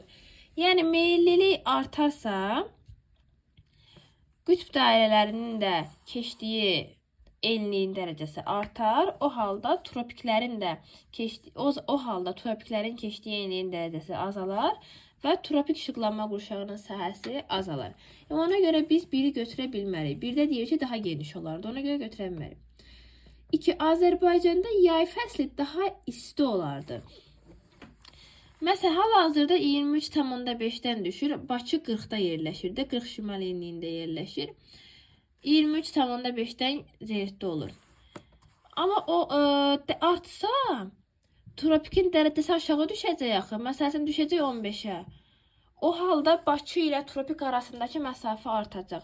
O halda da Bakıya düşmə bucağı azalacaq. Bakıya günəşin düşmə bucağı azalarsa, yay fəsli daha isti keçə bilməz. Yayda da günəşin düşmə bucağı azalar və daha soyuq keçir. Ona görə biz 2-ni də götürə bilmərik. 3-də deyir, şimal qütb dərəsi daha şimaldan keçərdi. Bu tamamilə doğrudur. 66,5-dən keçir, artıb olub 75, daha şimaldan keçirdi, daha artıb dərəcəsi. Ona görə 3 doğrudur. 4-ə baxaq. Bakı şəhərinə günorta vaxtı günəş şüalarının minimum düşmə bucağı mövcud vəziyyətə görə daha böyük olardı. Bu da doğrudur. Çünki minimum düşmə bucağı düşür 23,1 cənub enliyində zenitdə olanda. Minimum 23,5 cənub enliyində. Və Bakı ilə 23,5 arasında var 63,5 dərəcə fərq. Amma zenit vəziyyəti dəyişsə, 75 olsa meyillilik, cənub tropiki keçər 15 cənub enliyindən. 15 cənub enliyi ilə Bakı arasında nə qədər var? 55 dərəcə fərq var da, 40 üstü 15, 55 dərəcə. Cənub tropiki qalxacaq da, şimala doğru qalxacaq, şimala yaxınlaşacaq. Bu halda da Bakıya günəşin qışda düşmə bucağı artacaq. Deməli, meyillilik artarsa, yayda Bakıya günəşin düşmə bucağı azalar, qışda isə Bakıya günəşin düşmə bucağı artar. Ona görə 4 də burada doğrudur. 3 və 4 A variantı 119-da. 120. Günəş şüaları qış gün dönümündə, yəni 22 dekabr. Günorta vaxtı Bakı şəhərinə 30 bucaq altında düşsəydi, şimal qütb dairəsi hansı enlikdən keçərdi?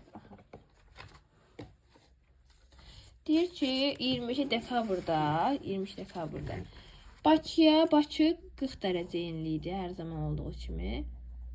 Ta ki 30 düşsəydi, normalda 26,5 düşür də, 30 bucaq altında düşsəydi, günəş harda zenitdə olardı sizcə?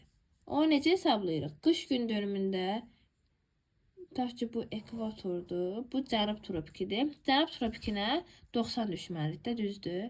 22 dekabrdan. 22 dekabrda cənub tropikinə 90 düşür. Ne dərəcə fərq var? 90 dərəcə günəş düşür, burada 30 dərəcə düşür. 60 dərəcə fərq var. Deməli, buradan mən 60 dərəcə cənuba gəlməliyəm. 40 gəldim, 0-a çatdım. Buradan da 20 gəlməliyəm. 20 cənub enliyi. Tapdım. Tapdım ki, burada meyillilik dəyişib, tropik olub 20 cənub enliyindən keçib. Çünki Bakıya qışda 30 düşürsə, tropik olub 20 cənub enliyi. Tropik 20 cənub enliyidirsə, şimal qütb dairəsi hardan keçəcək?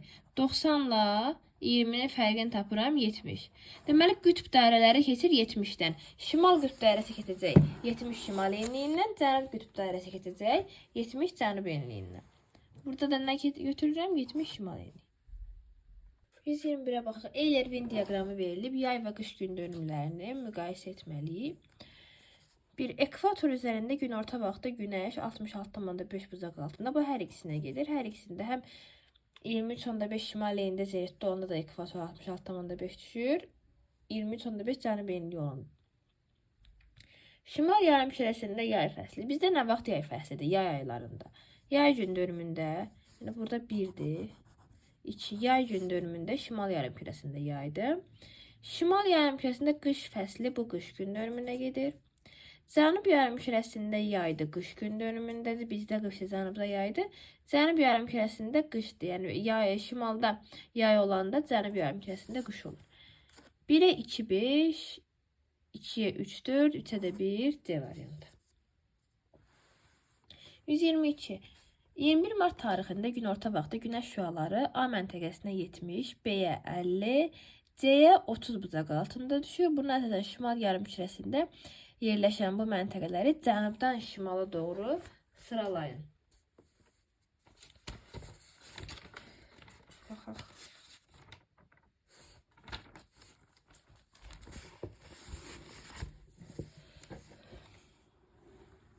Deməli, burada bizə deyir ki, 21 Mart tarixi. 21 Martda günəş harda zenitdədir? Ekvatorda zenitdədir. 3 dənə məntəqə var. A, B, C. 70, 50, 30 bucaq altında düşür. Deməli, bu A-dır. 70 bucaq altında düşür. Bu B-dir. 50 bucaq altında düşür. Bu da C'dir, 30 bucaq altında düşür. 20 fərq var. Deməli, bu oldu 20 şimal enliyi, şimal yarımkürəsi deyir. 90-dan 50 çıxırıq, 40 dərəcə burada qalır. 90-dan 30 çıxdım, 60 dərəcə də burada qalır. Şimal enliyi. Beləcə sıraladım bunları və deyir ki, cənubdan şimala doğru sıralayın. Cənubdan şimala doğru 20, 40, 60 olaraq şimala gedəcək. Yəni A, B, C. Bu da uyğun gəlir A variantına. 123. Cədvələ əsasən 21 mart tarixində müxtəlif coğrafi enliklərdə hündürlüyü 3 metr olan cisimlərin günorta vaxtı kölgələrin uzunluqları verilib. Hansı məntəqənin ekvatora daha yaxın olduğunu hesablayın. 21 martda Günəş ekvatorun özündə zenitdə olur və ekvatorda kölgə olmamalıdır. Dirəyin kölgəsi olmamalıdır ekvatorda.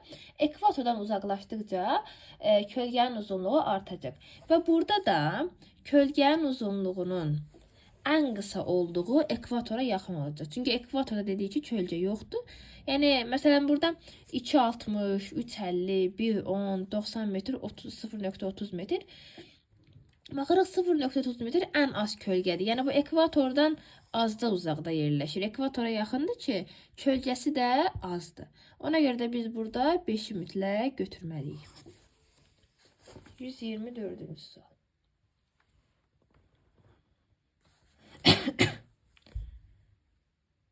Aşağıdakı qrafikdə 50 cənub enliyində yerləşən məntəqədə bir ay ərzində gündüzün uzunluqlarının dəyişməsi verilib. Qrafik hansı aya aiddir? Deməli, bu 50 cənub enliyidir. 50 cənub enliyidir. Bu ayın tarixi də ayın 10-u, 20-si, 30-u və gündüzün uzunluqlarıdır. Gündüzün uzunluqları baxırıq 17 saat 30 dəqiqə olaraq artır. Yəni, gündüzün uzunluğu ardasa 17 saatda dəyişir. 17 saat 30, 17 saat 40. Belə dəyişir gündüzün uzunluqları. O zaman da gündüzün uzunluğu 17 saat olsa gecənin uzunluğu nə qədər olacaq? 24-dən 17 çıxsam 7 saat. Gecə qısadır, gündüz uzundur. Gündüz uzundursa, deməli bu məntəqələrdə yay fəslidir ki, gündüz uzundur. 50 cənub enliyində yay nə vaxt olur? Şimal, bizdə qış olanda onlarda yay olur da. Ona görə biz burada baxırıq. Hansı ayda şimal yarımkürəsində qış olur? Dekabr ayında şimal yarımkürəsində qış olur. Deməli, bu vaxt onlarda olacaq yay. Ona görə də biz dekabr götürməliyik ki, həmin dekabrda 50 cənub enliyində yay olacaq və gündüzün uzunluğu da çox olacaq. 125-ci sual. Qrafiklərdə 5 ayrı məntəqədə günorta vaxtı üçün günəş şüalarının düşmə bucaqları verilmişdir. Məntəqələrdən hansı qütb dairəsi üzərində yerləşir? 5 dənə burada sxem verilib. Yəni, bir-bir baxaq. Cənub qütb dairəsində üzərində yerləşən məntəqəni istəyir. Bir də baxaq. Bu tarixlərdə bu günəşin düşmə bucağıdır. Burada 2 dəfə günəş 90 dərəcəyə çatıb. Günəş zenitdə olub. Cənub qütb dairəsində günəş zenitdə ola bilirmi? Qətiyyən ola bilmir. Bu məntəqə haradırsa, bu tropik işıqlanma qurşağında yerləşən bir məntəqədir ki, 2 dəfə burada günəş zenitdədir. Cənub qütb dairəsi isə 66,5 cənub enli, qətiyyən burada günəş zenitdə ola bilmir. Ona görə A olmaz burada. B-yə baxaq. Deməli, düşmə bucaqları verilib. 22 iyunda günəşin düşmə bucağı 60-dan haradasa bir 70 dərəcə falandır. Cənub qütb dairəsində 22 iyunda 0 bucaq altında düşür. Günəş olur 23,5 şimal enliyində, 66,5 cənub enliyində günəş şüası düşmür. Qütb gecəsi olur 0 düşür. Ona görə bu da doğru deyil. C-yə baxaq. Burada da bir dəfə zenit hadisəsi var. Olmaz zenit. Qütb dairəsində zenit olmaz. D-yə baxaq.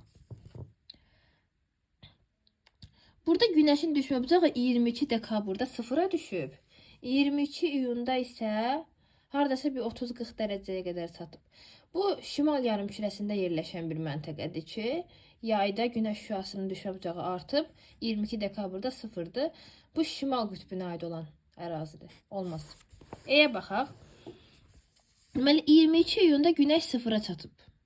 Biz bayaq nə dedik? 22 iyunda Cənub qütb dairəsində Günəş 0 dərəcədir. Qütb gecəsi 0 düşdüyünə görə bu uyğundur. Ən yüksək hardasa bir 30-40 dərəcə arası, ən yüksək 22 dekabrda düşür. Bu da ki, Günəş həmin tarixdə Cənub yarımkürəsində zenitdə olduğu üçündür. Ona görə bu tamamilə uyğundur. Cənub qütb dairəsinə uyğun gəlir. Qışda Günəşin düşmə bucağı artır, yayda isə 0 olur. 126-cı sual. Qrafikdə məntəqənin 23 sentyabr, 22 dekabr, 21 mart və 22 iyun tarixlərindəki gecə və gündüz uzunluqları verilib. Buna əsasən məntəqənin hansı coğrafi enlikdə yerləşdiyini müəyyən edin. 23 sentyabrda 12 saat gecə, 12 saat gündüzdür. Deməli, yəni bu 20 yaz gecə gündüz bərabərliyi, payız gecə gündüz bərabərliyi bu bizə bir şey vermir. Bütün enliklərdə belədir. Bu bizə bir şey verməyəcək. 21 martda da həmçinin. Biz burada baxmalıyıq 22 dekabr və 22 iyun tarixlərinə. Deməli, bu hansı enlikdirsə, 22 dekabrda qış gün dönümündə, şimal yarımkürəsində qış olanda, cənub yarımkürəsində yay olanda 18 saat gündüz olur, 6 saat gecə olur. 22 dekabrda gündüzün uzunluğu gecənin uzunluğundan çoxdursa, gündüz uzun, gecə qısadırsa, deməli bu məntəqə cənub yarımkürəsində yerləşir. Əgər şimal yarımkürəsində yerləşsəydi, burada gecənin uzunluğu çox olmalıydı. Ona görə biz cənub yarımkürəsində yerləşən məntəqələri burada axtarmalıyıq. 22 dekabrda gündüzün uzunluğu çoxdur. Və baxaq 22 iyunda 18 saat gecədir, 6 saat gündüzdür. Yəni bizdə yay olanda orada gecənin uzunluğu çox olur. Yəni bu mütləq cənub yarımkürəsində yerləşən bir məntəqədir. Və bizdə qalır 55 cənub enliyi və 80 cənub enliyi. Burada cavab 80 cənub enliyi ola bilməz. Nəyə görə? 80 cənub enliyi cənub qütb işıqlanma qurşağında yerləşən ərazidir. Yəni 22 iyunda cənub yarımkürəsində qış olanda cənub qütbündə qütb gecələri olur. Yəni əgər bu diaqram 80 cənub enliyinə aid olsaydı, 22 iyunda gecənin uzunluğu 24 saat olmalıydı. Bura qədər çatmalıydı. 22 dekabrda da gündüzün uzunluğu gəlib 24-ə çatmalıydı. Əgər 80 uyğun gəlsəydi. Yəni qütb işıqlanma qurşağında yerləşən ərazilərdə, 20 cənubda yerləşən ərazidə, cənub qütb işıqlanma qurşağında yerləşən ərazilərdə 22 dekabrda 24 saat gündüz olur. Qütb gündüzləri olur və 22 iyunda qütb gecələri olur. Ona görə 80 cənub enliyi olmaz, amma 55 cənub enliyi uyğun gəlir. Mülayim işıqlanma qurşağında yerləşir. Diaqrama da tamamilə uyğun gəlir. 127-ci suala baxırıq. Euler-Venn diaqramı verib və bizdən 3 işıqlanma qurşağını müqayisə etmək, yəni mərkəzdə hansı ifadə edirsə onu seçmək istəyir. Tropik, mülayim və qütb işıqlanma qurşağı. Hər üçünə aid olan bir xüsusiyyəti biz seçməliyik. Baxaq.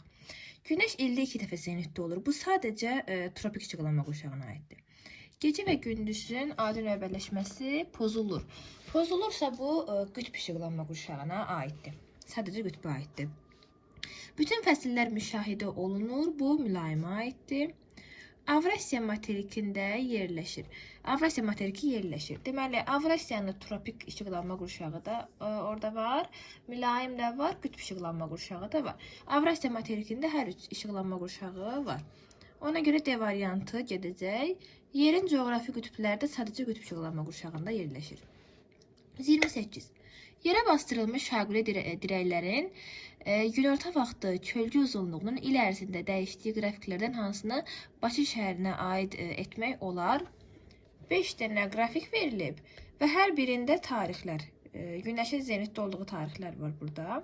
Mart, 22 iyun, 23 sentyabr, 22 dekabr və kölgənin uzunluğu.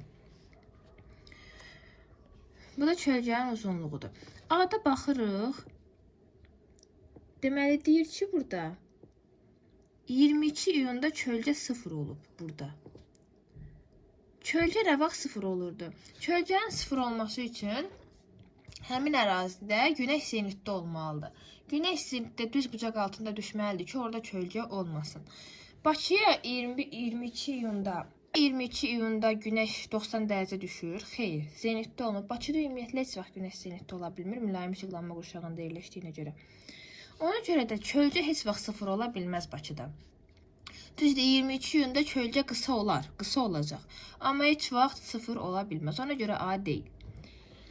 B-də baxırıq. B-də də 22 dekabrda çölcənin 0 verib. 22 dekabrda Bakıda zenitdə olur günəş. Xeyr, ona görə yenə də kölgə Bakıda 0-da ola bilməz.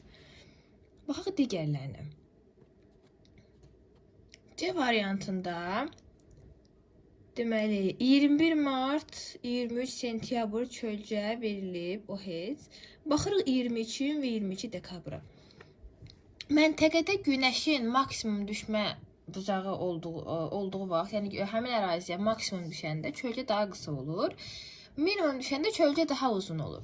Burada əksidir. Bakıya ən çox 22 iyunda düşürsə, ən qısa çölcə burada olmalıdır da.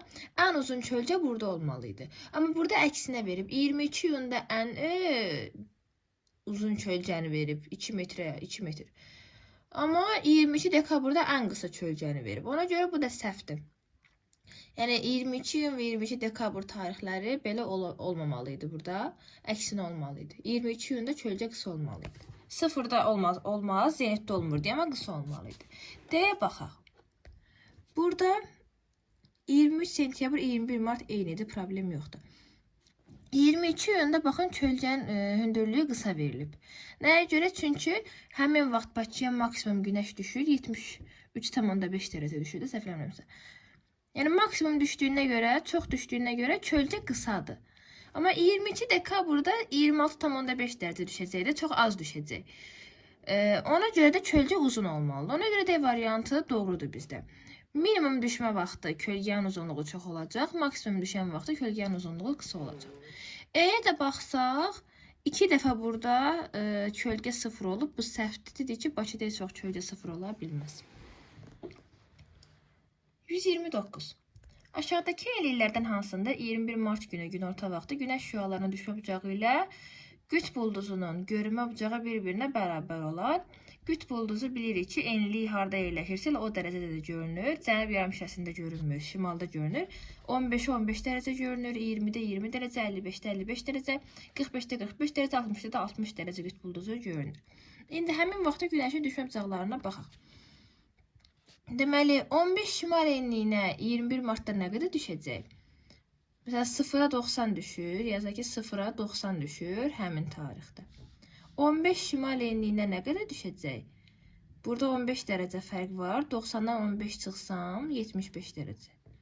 Deməli, bura 75 dərəcə düşəcək. Burada qütb ulduzu 15 bucaq altında görünür. Ona görə olmaz. 20-yə nə qədər düşər? 90-dan 20 çıxıram, 70. 70 bura düşür, qütb ulduzu 20 bucaq altında görünür. Bərabər deyil. 55 şimal enliyinə, deməli 90-dan 55 çıxsaq, qalacaq 35. 35 günəş düşəcək, qütb ulduzu isə 55 bucaqla görünür. Ona görə olmaz. 45-də də 90-dan 45 çıxsam, günəş 45 bucaq altında görünəcək. Qütb ulduzu dedik, dərəcədən eyni düşür. 45 bura qütb ulduzu düşür. Qütb ulduzu burada 45 dərəcə bucaq altında görünür. 21 martda da günəş 45 dərəcə düşəcək. 90-dan 45 çıxıram, qalır 45. Ona görə bu doğrudur. Edək də ki, qütb ulduzu 60 bucaq altında görünür, amma bura günəş 30 dərəcə düşür həmin tarixdə. Ona görə bu da olmaz. Mənim burada doğru cavab oldu D variantı. 130. Aşağıdakı qrafiklərdə 21 mart tarixi üçün 3 məntəqəyə şaqili bastırılmış deməli, eyni hündürlüklü dirəklərin kölgə uzunluqları verilmişdir. Bunun əsasında verilmiş fikirlərdən hansının doğru olduğunu müəyyən edin. 21 mart tarixindədir. Deməli, burada kölgənin uzunluğu 2 metrdir. Burada 3 metr, burada 4 metrdir. Yəni artıb 1-dən 3-ə doğru. A-da deyir ki, ekvatordan ən uzaq yerləşən məntəqə birinci məntəqədir. 21 martda günəş ekvatorda zenitdə olur. Və zenit məntəqəsində kölgə ümumiyyətlə olmur. Ekvatorda kölgə olmur. Ekvatora yaxın ərazilərdə kölgə az olur. Ekvatordan uzaqlaşdıqca kölgə artır. Kölgənin uzunluğu artır. Yəni burada 1-dən 3-ə doğru kölgənin uzunluğu artdığına görə 1-dən 3-ə doğru məntəqələr ekvatordan uzaqlaşır. Yəni 1 ekvatora daha yaxın yerləşir kölgə qısa olduğuna görə. 2 1-dən uzaqdır, 3 digərlərindən daha uzaqdır. Yəni burada ekvatora ən uzaq məntəqə 3-dür. Burada 1 yazıb səhvdir. Belə deyir, ekvatora ən yaxın məntəqə 3-dür, səhvdir. Ekvatora ən yaxın məntəqə 1-dir, kölgənin uzunluğu daha qısa olduğuna görə. Bütün məntəqələr ekvatordan eyni məsafədə yerləşir. Səhvdə eyni məsafədə yerləşsəydi, kölgənin uzunluğu bərabər olardı. İkinci məntəqə birinci məntəqəyə nisbətən ekvatora daha yaxın yerləşir. Bizdə nə deyir? Ekvatora ən yaxın 1-dir. 2 1-ə nisbətən daha uzaqda yerləşir. Çünki kölgənin uzunluğu daha artıb. Burada 2-dir, burada 3-dür. Ona görə səhvdir. İkinci məntəqə üçüncü məntəqəyə nisbətən ekvatora daha yaxın yerləşir. Doğrudur. Biz dedik ki, ekvatordan ən uzaq 3-dür. 1, 2, 3. Ən uzaq 3-dür. Ona görə 2 daha yaxındır ekvatora 3-ə nisbətən. 131. 23 sentyabr tarixində günorta vaxtı günəş şüaları X məntəqəsinə 70, Y-ə 50, Z-ə 30 düşürsə, cənub yarımkürəsində yerləşən bu məntəqələri ekvatordan cənub qütbünə doğru sıralayın. X əgər 23 sentyabrda 0-a 90, ekvatora 90 düşür, X-ə 70 düşürsə, deməli X 20 cənub enliyidir, cənub yarımkürəsi deyir. 50 düşürsə, Y 90-50, 40 cənub enliyidir. 30 düşürsə, Z 90-30, 60 cənub enliyidir. Və cənub yarımkürəsində ekvatordan cənub qütbünə doğru 20, 40, 60 olaraq X, Y, Z olaraq biz bunu sıralamalıyıq. 132.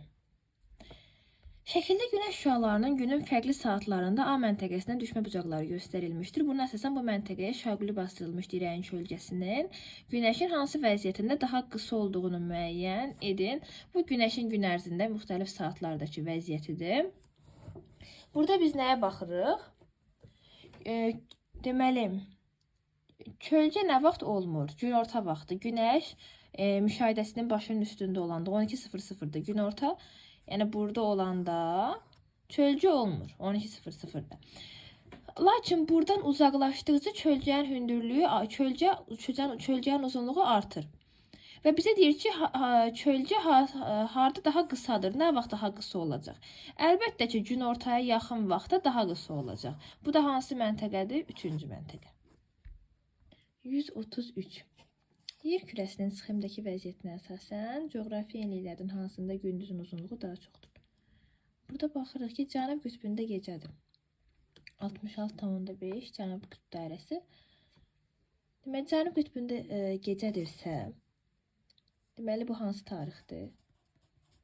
22 iyundur. Şimal qütbündə qütb gündüzləridir, cənub qütbündə qütb gecələridir. Bu tarixdə ən şimalda yerləşən ərazidə gündüzün uzunluğu daha çoxdur. Ona görə biz ən şimalda olanları seçirik. 57, 62, 10, 23, 15, 49, 10. Ən şimalda hansı yerləşir? 57 şimal enliyi, 62 şimal enliyi, 49 şimal enliyi. 1, 2, 5 D variantı. 134. Şimal tropik üzərində yerləşən Məskət şəhərində qütb ulduzu 23,5 bucaq altında göründüyü halda, deməli, əgər 23,5 qütb ulduzu görünürsə, deməli bu 23,5 şimal enliyində yerləşir. Yəni yazılıb ki, şimal tropik üzərində yerləşir. Göründüyü halda cənub tropik üzərində yerləşən San Paulo şəhərində bu ulduz görünmür. Bunun səbəbi aşağıdakilərdən hansıdır? Biz demişdik ki, qütb ulduzu yalnız şimal yarımkürəsində görünür, cənub yarımkürəsində qütb ulduzu görünmür. İndi oxuyaq. San Paulo şəhərində davamlı yay fəslinin olmasına görə xeyr. Məskətdə də yəni belədir, tropiklərdə ümumiyyətlə yay fəsli olur. B. San Paulo şəhərinin qərb yarımkürəsində yerləşməsinə görə xeyr. San Paulo şəhərinin cənub yarımkürəsində yerləşməsinə görə bu doğrudur. Cənub yarımkürəsində yerləşdiyinə görə cənub yarımkürəsində qütb ulduzu görünmür. San Paulo şəhərinin Məskət şəhəri ilə müqayisədə mütləq hündürlüyünün daha az olmasına görə xeyr. San Paulo şəhərində səmanın daha aydın və işıqlı olmasına görə xeyr. Cənub yarımkürəsində yerləşdiyinə görə cənub yarımkürəsində yerləşən məntəqələrdə qütb ulduzu görünmür. Cədvəldə 5 fərqli məntəqədə il ərzində müşahidə olunan ən uzun və ən qısa gündüzün uzunluqları verilib. Deməli, 5 məntəqədə ən uzun gündüz, ən qısa gündüz. Yayda ən uzun gündüzdür, qışda ən qısa gündüzdür. ekvatordan daha uzaqda yerləşən məntəqə.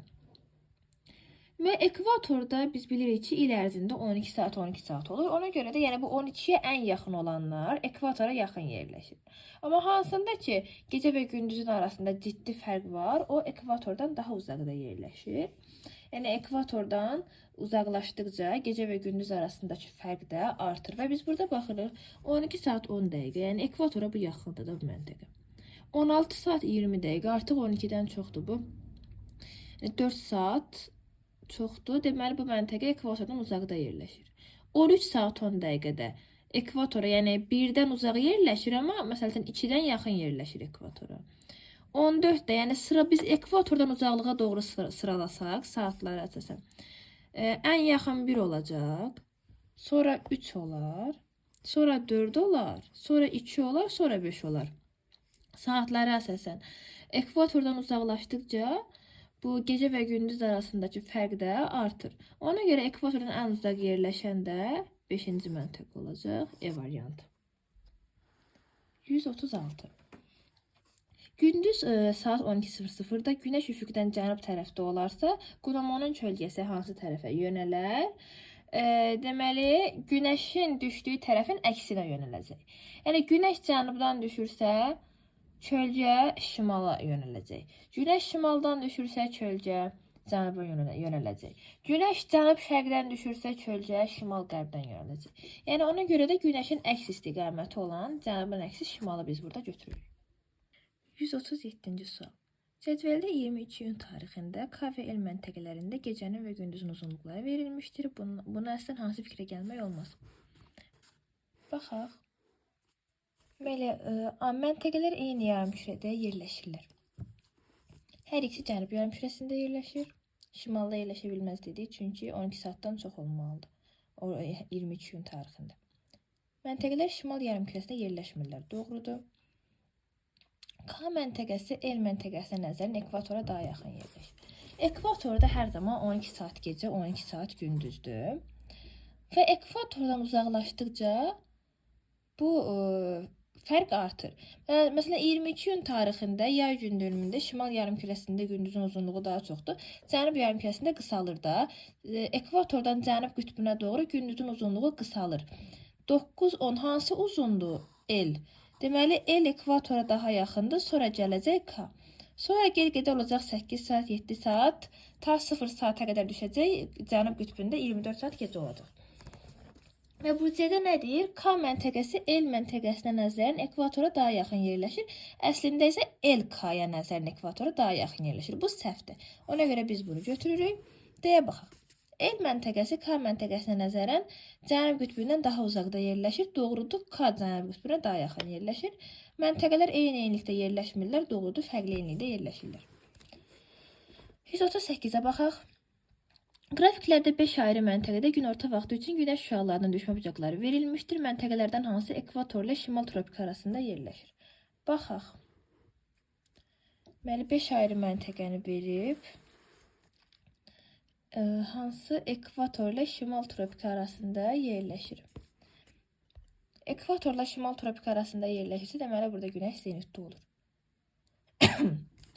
Baxaq. Deməli, A-da 2 dəfə günəş zenitdə olub. Nə haçan? Deməli, 21 mart və 22 iyun arasında. 22 iyunda günəş zenitdə olub şimal tropikinin özündə. Sonra 22 iyun tarixindən sonra günəş ekvatora qaydanda yenə də bir dəfə zenitdə olub. Ondan sonra 22 dekabrda da ən aşağı düşmə bucağı. Burada problem yoxdur. Baxaq digər variantlara. B-də günəşin zenit vəziyyəti müşahidə olunmur ümumiyyətlə. Ona görə bu səhvdir. Çünki ekvator və şimal tropik arasında günəş 2 dəfə ildə zenitdə olmalıdır. C-yə baxaq. C-də də 2 dəfə zenit vəziyyəti göstərir. C-də 21 martda zenitdə olur. 23 sentyabrda zenitdə olur. Bu ekvatora aiddir uşaqlar. Ekvatorda bu hal yaşanır. 21 martda 90, 23 sentyabrda 90 düşür. Yoxsa ekvator və şimal tropik arasındakı hər hansı enlikdə, məsələn, 5 şimal enliyi, 10 şimal, 20 şimal enliyində bu hal müşahidə oluna bilməz. Bu sadəcə ekvator üçün səciyyədir. Və baxaq, burada 22 dekabrda Günəşin düşmə bucağı sıfıra düşüb. Bu şimal qütb dairəsi üçün səciyyəvi olan qrafikdir. 22 dekabrda sıfıra düşüb. Yəni tropik işıqlanma qurşağında bu hal müşahidə olunmur. E'yə baxaq. E'də də 22 iyunda Günəşin düşmə bucağı sıfıra düşüb. Mümkün deyil tropik işıqlanma qurşağında. Ona görə bizim yeganə variantımız A qaldı və doğrudur. İldə 2 dəfə zenitdə olur. 139-cu sual. Bir də onu qeyd edim ki, 137 və 138-ci suallarda cavablarda müəyyən uyğunsuzluq var. Başqa variant verilib cavabları, amma əslində izah etdiyim kimi 137 C variantıdır, 138 isə A variantı olmalıdır. 139-a baxaq.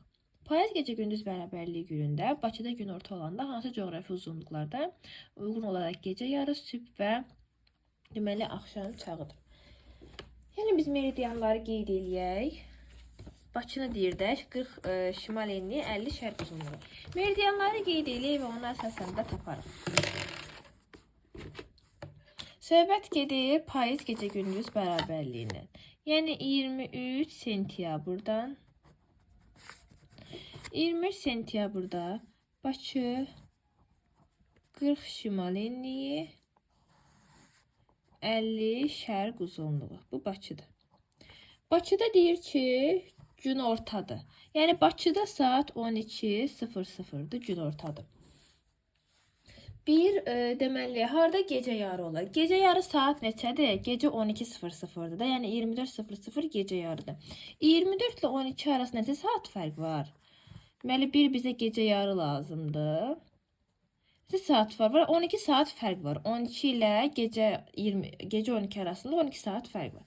Deməli, gecə yarı olan məntəqə ilə Bakı arasında 12 saat fərq olmalıdır. Bəs 12 saat neçə dərəcədir? Vururuq 15-ə, 180 dərəcə fərq. Deməli, bu məntəqə ilə Bakı arasında 180 dərəcə fərq var. Bakıda yerləşir 50 şərq uzunluğu. 50 şərq uzunluğu ilə 180 dərəcə fərq uzaqda yerləşən məntəqə hansıdır? 50 şərqin əks meridianı, yəni 130 qərb uzunluğu. Doğrudurmu? 50 şərq uzunluğunun əks meridianı olan 130 qərb uzunluğu arasında 180 dərəcə fərq var. Ona görə gecə yarı oldu harda? 1 oldu 130 qərb uzunluğunda. 12 saat fərq 180 dərəcə, 50 şərq uzunluğundan da 180 dərəcə uzaqda yerləşən məntəqə 130 qərb uzunluğudur. Hansı ki bu meridianın əks meridianı. Sonra 2 nə istəyir? Sübh. Sübh yəni səhər 6, saat 6. 2 bizə lazımdır, sübh yəni 6:00. 12 ilə 6 arasında nə qədər fərq var? 6 saat fərq var. Deməli, Bakı ilə bu məntəqə arasında 6 saat fərq olmalıdır. 6-nı vururuq 15-ə.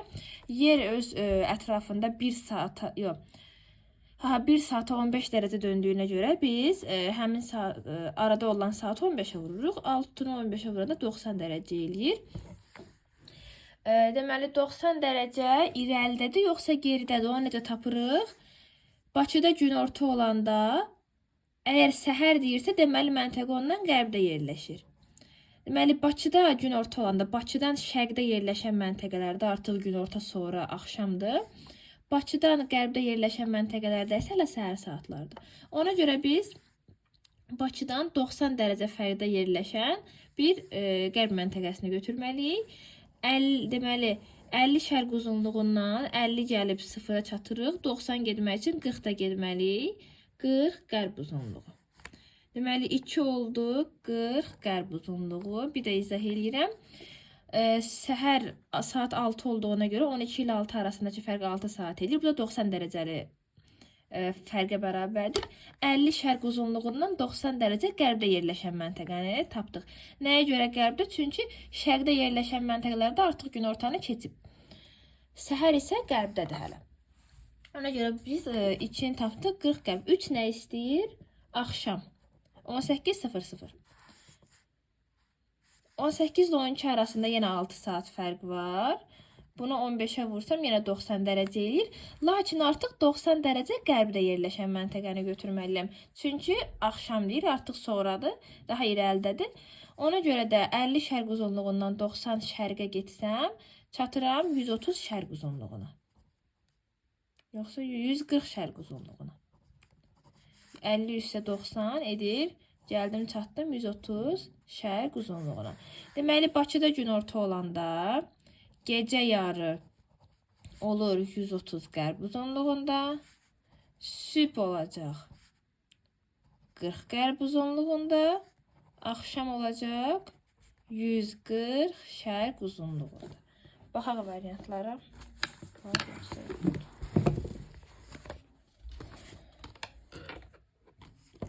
Deməli B variantına baxın. 130 qərb uzunluğu,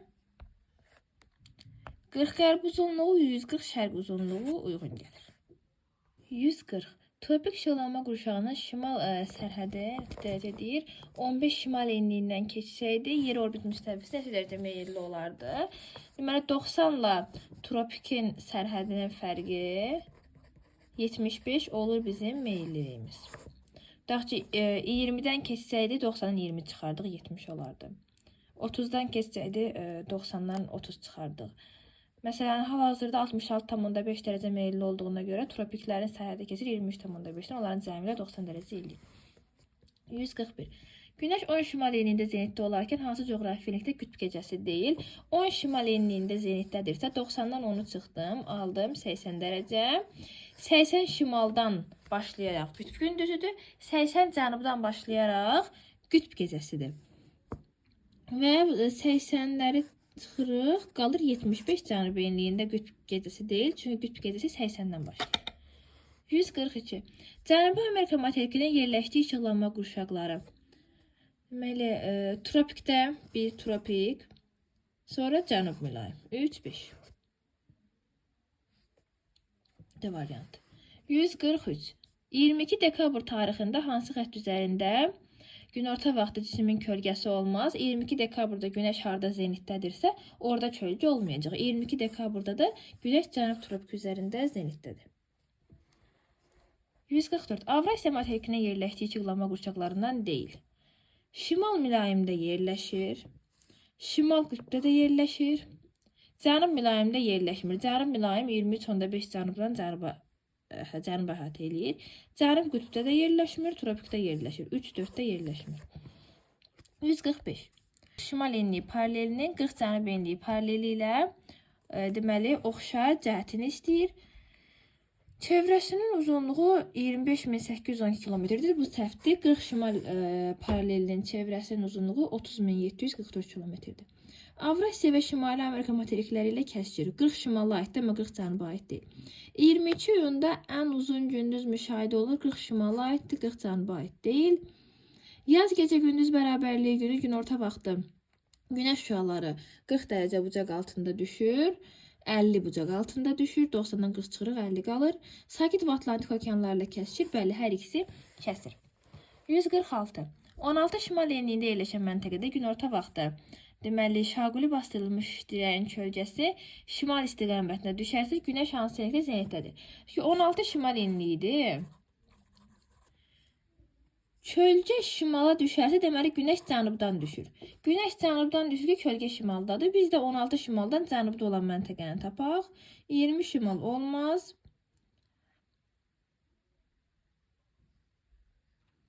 Deməli, 10 şimal enliyi 30 cənub enliyində ümumiyyətlə günəş zenitdə olmur. 25 cənub enliyində də günəş zenitdə olmur. 18 şimal enliyi də 16 şimal enliyində daha şimalda yerləşir. Burada qalır 10 şimal enliyi uyğun gəlir. 147. Sxema sizdən hansı ölkələrdə qış fəslinin olduğunu müəyyən edin. Baxın, cənub yarımkürəsi günəşə tərəfdir. Cənub tropikində zenitdədir. Cənub qütbündə qütb gündüzləri, şimal qütbündə qütb gecələridir. Burada şimal yarımkürəsində yerləşən məntəqədə qış fəslidir. Elə Türkiyə şimal yarımkürəsində yerləşir. Türkiyədə qışdır, Argentinada yaydır, Madaqaskarda yaydır, Avstraliyada yaydır, Yeni Zelandiyada yaydır. Şimal yarımkürəsində yerləşən məntəqədə qışdır. 148.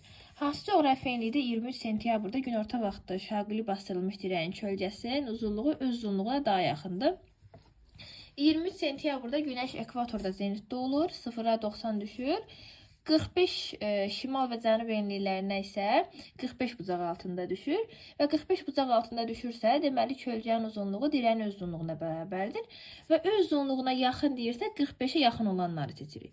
Yəni burada 45-ə ən yaxın enlik hansıdır? 40 şimal enliyi. A variantı. 149-cu suala baxaq. 21 mart tarixində 50 şərq uzunluğunda çıxan günəş 12 saat sonra hansı coğrafi uzunluqda batır? 21 mart tarixində 12 saat gündüz, 12 saat gecədir. Deməli 50 şərq uzunluğudur. 50 şərq uzunluğu. Burada çıxır. Tutaq ki 6:00-da günəş çıxdı. Və gündüz 12 olur. 12 saat sonra da elə burada da günəş batmalıdır. Yəni belə deyək də 12 saat 21 martda 12 saat gecə 12 saat gündüz olduğuna görə elə 50 şərq uzunluğunda çıxan günəş 12 saat sonra elə 50 şərq uzunluğunda batmalıdır. Ona görə burada bizim cavabımız B olacaq. Cavablarda E verilib 130 qərb uzunluğu, bu yanlışdır. Əgər desəydi ki 50 şərq uzunluğunda çıxan günəş 12 saat sonra hansı coğrafi uzunluqda çıxar? 12 saat sonra 130-da çıxardı. Amma bizə deyir ki 12 saat sonra harda batar? Yəni bir məntəqədə günəş çıxırsa bu tarixdə elə 12 saat gündüzün uzunluğu çəkəcək, 12 saat gündüz olacaq. 12 saat sonra elə həmin məntəqədə də günəş batacaq. 150. Yerin xəyali oxu orbit müstəvisinə 2 dərəcə meyilli olsaydı, Avstraliya materikində günəş zenitdə olmazdı. Aha. Yəni meyillilik ilə zenitin cəmi 90 olmalıdır. Məsələn 83 meyilli olsaydı, tropik keçərdi 7 cənub enliyindən. 70 meyilli olsaydı, keçərdi 20 cənub enliyindən. Cənub tropikindən söhbət gedir. 75 olsa 15 cənub enliyi, cəmi 90 olmalıdır. 60-dan keçsə 30 cənub enliyi. 64-dən keçsə də 26 cənub enliyindən keçərdi. Və biz bu enliklərə baxaq və Avstraliyanı təsəvvürümüzə gətirək. Avstraliya 7 cənub enliyində yerləşə bilməz. Nəyə görə? Çünki 7 cənub enliyi ekvatora yaxın ərazidə, hardasa o Cənub-Şərqi Asiyadakı adaları əhatə edir. Ona görə də 7 cənub enliyi Avstraliya materikinə çatmır. Xəttə baxsaq da biz bunu görərik. Digər enliklərdən Avstraliya keçə bilər. Lakin 7 cənub enliyindən Avstraliyaya keçmir. Yəni atlasda da bunu göstərmək istəyirəm. Elə baxsaq daha dəqiq bilərsiniz. Avstraliyanın xəritəsinə baxaq. Hardan başlayır? Baxın, bu 10 dərəcə cənub enliyidir. Bu 10 dərəcəli paraleldir. Avstraliya 10 dərəcəli paraleldən cənubda yerləşir. Bu tropikdir. Cənub tropikidir. Yəni 10 dərəcə cənub enliyindən cənubda yerləşir. 7 cənub enliyi isə buradan şimalda qalır. Ona görə də 7 cənub enliyində Avstraliya yerləşə bilməz. 30 cənub enliyində günorta vaxtı şaquli bastırılmış dirəyin kölgəsinin uzunluğunu ölçmüşdür. Deyir ki, günəş hansı enlikdə zenitdədir? Deməli, dirəyin uzunluğu da 1 metrdir, kölgənin uzunluğu da 1 metrdir. Dirəyin uzunluğu nə vaxt kölgənin uzunluğuna bərabər olurdu? Əgər həmin əraziyə 45 dərəcə günəş düşürsə. Deməli, bu 30 cənub enliyidir. Yəni, 30 cənub enliyinə 45 düşür. Günəş harda zenitdə olar, onu istəyir bizdən. 90 hara düşər, biz onu bilmirik. Aradakı fərqi tapırıq, 45 dərəcə fərq var. Deməli, bu məntəqə 30 cənub enliyindən 45 dərəcə şimalda yerləşir. Ekvator keçdi, 30 gəldi ekvatora qədər, 15 də getməlidir ki, tamamlansın. Deməli, oldu 15 şimal enliyi. Günəş oldu 15 şimal enliyində zenitdə. 152. Sxema əslində hansı düzənlikdə yay fəslinin olduğunu müəyyən edin. Cənub yarımkürəsi günəşə tərəfdir. Cənub qütbündə qütb gündüzü, şimalda qütb gecəsidir. Deməli, şimal yarımkürəsində qışdır, cənub yarımkürəsində yaydır. Cənub yarımkürəsində yerləşən düzənlikdə yay olmalıdır. Aşağı Dunay şimal yarımkürəsidir. La Plata cənub yarımkürəsində yerləşir. Düzdür, problem yoxdur. Mississippi şimaldadır, Qərbi Sibir şimalda, Hindqar şimalda. Deməli, B La Plata ovalığında yaydır, cənubda yerləşdiyinə görə. 153. Hansı tarixdən başlayaraq Azərbaycanda gündüzün uzunluğu artmağa başlayır? Azərbaycanda ən qısa gündüz, ən uzun gecə 22 dekabr tarixidir. Bu tarixdən etibarən deməli Azərbaycanda gündüzün uzunluqları artmağa başlayır. 154. Cədvəldə verilən planetlərdən hansılarının yerlərini dəyişsək, onların Günəşdən uzaqlığına görə düzgən sırasını müəyyən etmək olar. Günəşdən uzaqlığına görə Merkuri, Venera, Yer, Mars, Jupiter belə olmalıdır. Yəni burada 5 və 3-ün yerini dəyişməliyik biz. Yer 3-cüdür, Jupiter gəlir Marsdan sonra 3 və 5 B-bəndi. 155. 10 cənub enliyində yerləşən məntəqədə günorta vaxtı şaquli bastırılmış dirəyin kölgəsi şimal istiqamətinə düşərsə, Günəş hansı enlikdə, zenitdə olar? Deməli, əgər məntəqəyə tutaq ki, bu 10 cənub enliyidir, kölgə şimala düşürsə, deməli, Günəş cənubdan düşür bura. Günəş cənubdan düşür, kölgədə şimalı göstərir. Yəni, Günəş 10 cənub enliyindən cənubda zenitdədir. Şimalları silək. 5 cənub enliyi ondan şimalda yerləşir. Bunu da silək. Qaldı o 30 cənub enliyində ümumiyyətlə Günəş zenitdə ola bilmir. 23,5-ə qədər zenitdə olur. Bizdə burada yeganə cavab qalır 20 cənub enliyi. 156. Şəkildəki müşahidəçi 25 şimal enliyində günorta vaxtı şaqili bastırılmış dirəyin kölgəsinin uzunluğunu ölçmüşdür. Günəş harda zenitdədir. Bu dirəyin uzunluğu da 1 metr. Bu kölgənin uzunluğu 1 metr. Deməli, kölgənin uzunluğu nə vaxt dirəyin uzunluğuna bərabər olurdu? Məntəqəyə Günəş 45 dərəcə düşəndə. Əgər Günəş 45 bucaq altında düşürsə məntəqəyə, deməli orada kölgənin uzunluğu dirəyin uzunluğuna bərabərdir. Yəni burada söhbət 25 şimal enliyindən gedir. 25 şimal enliyinə 45 düşür. Çünki 1 metr 1 metrdir. Və harda zenitdədir? Bəs 90 hara düşəcək? Onu bilmirik. Fərqi tapaq. 90-dan 45 çıxır, 45 qalır. Buradan da 45 cənuba gəlməliyik. 25 gəlib 0-a çatırıq. Oradan da 20 gəlirik. 20 cənub enliyində zenitdə olur. Yəni belə deyək də 25, 0, 45 gəlməliyik axı. 25 buradan gəlirik. 20 də gəlib çatmalıyıq.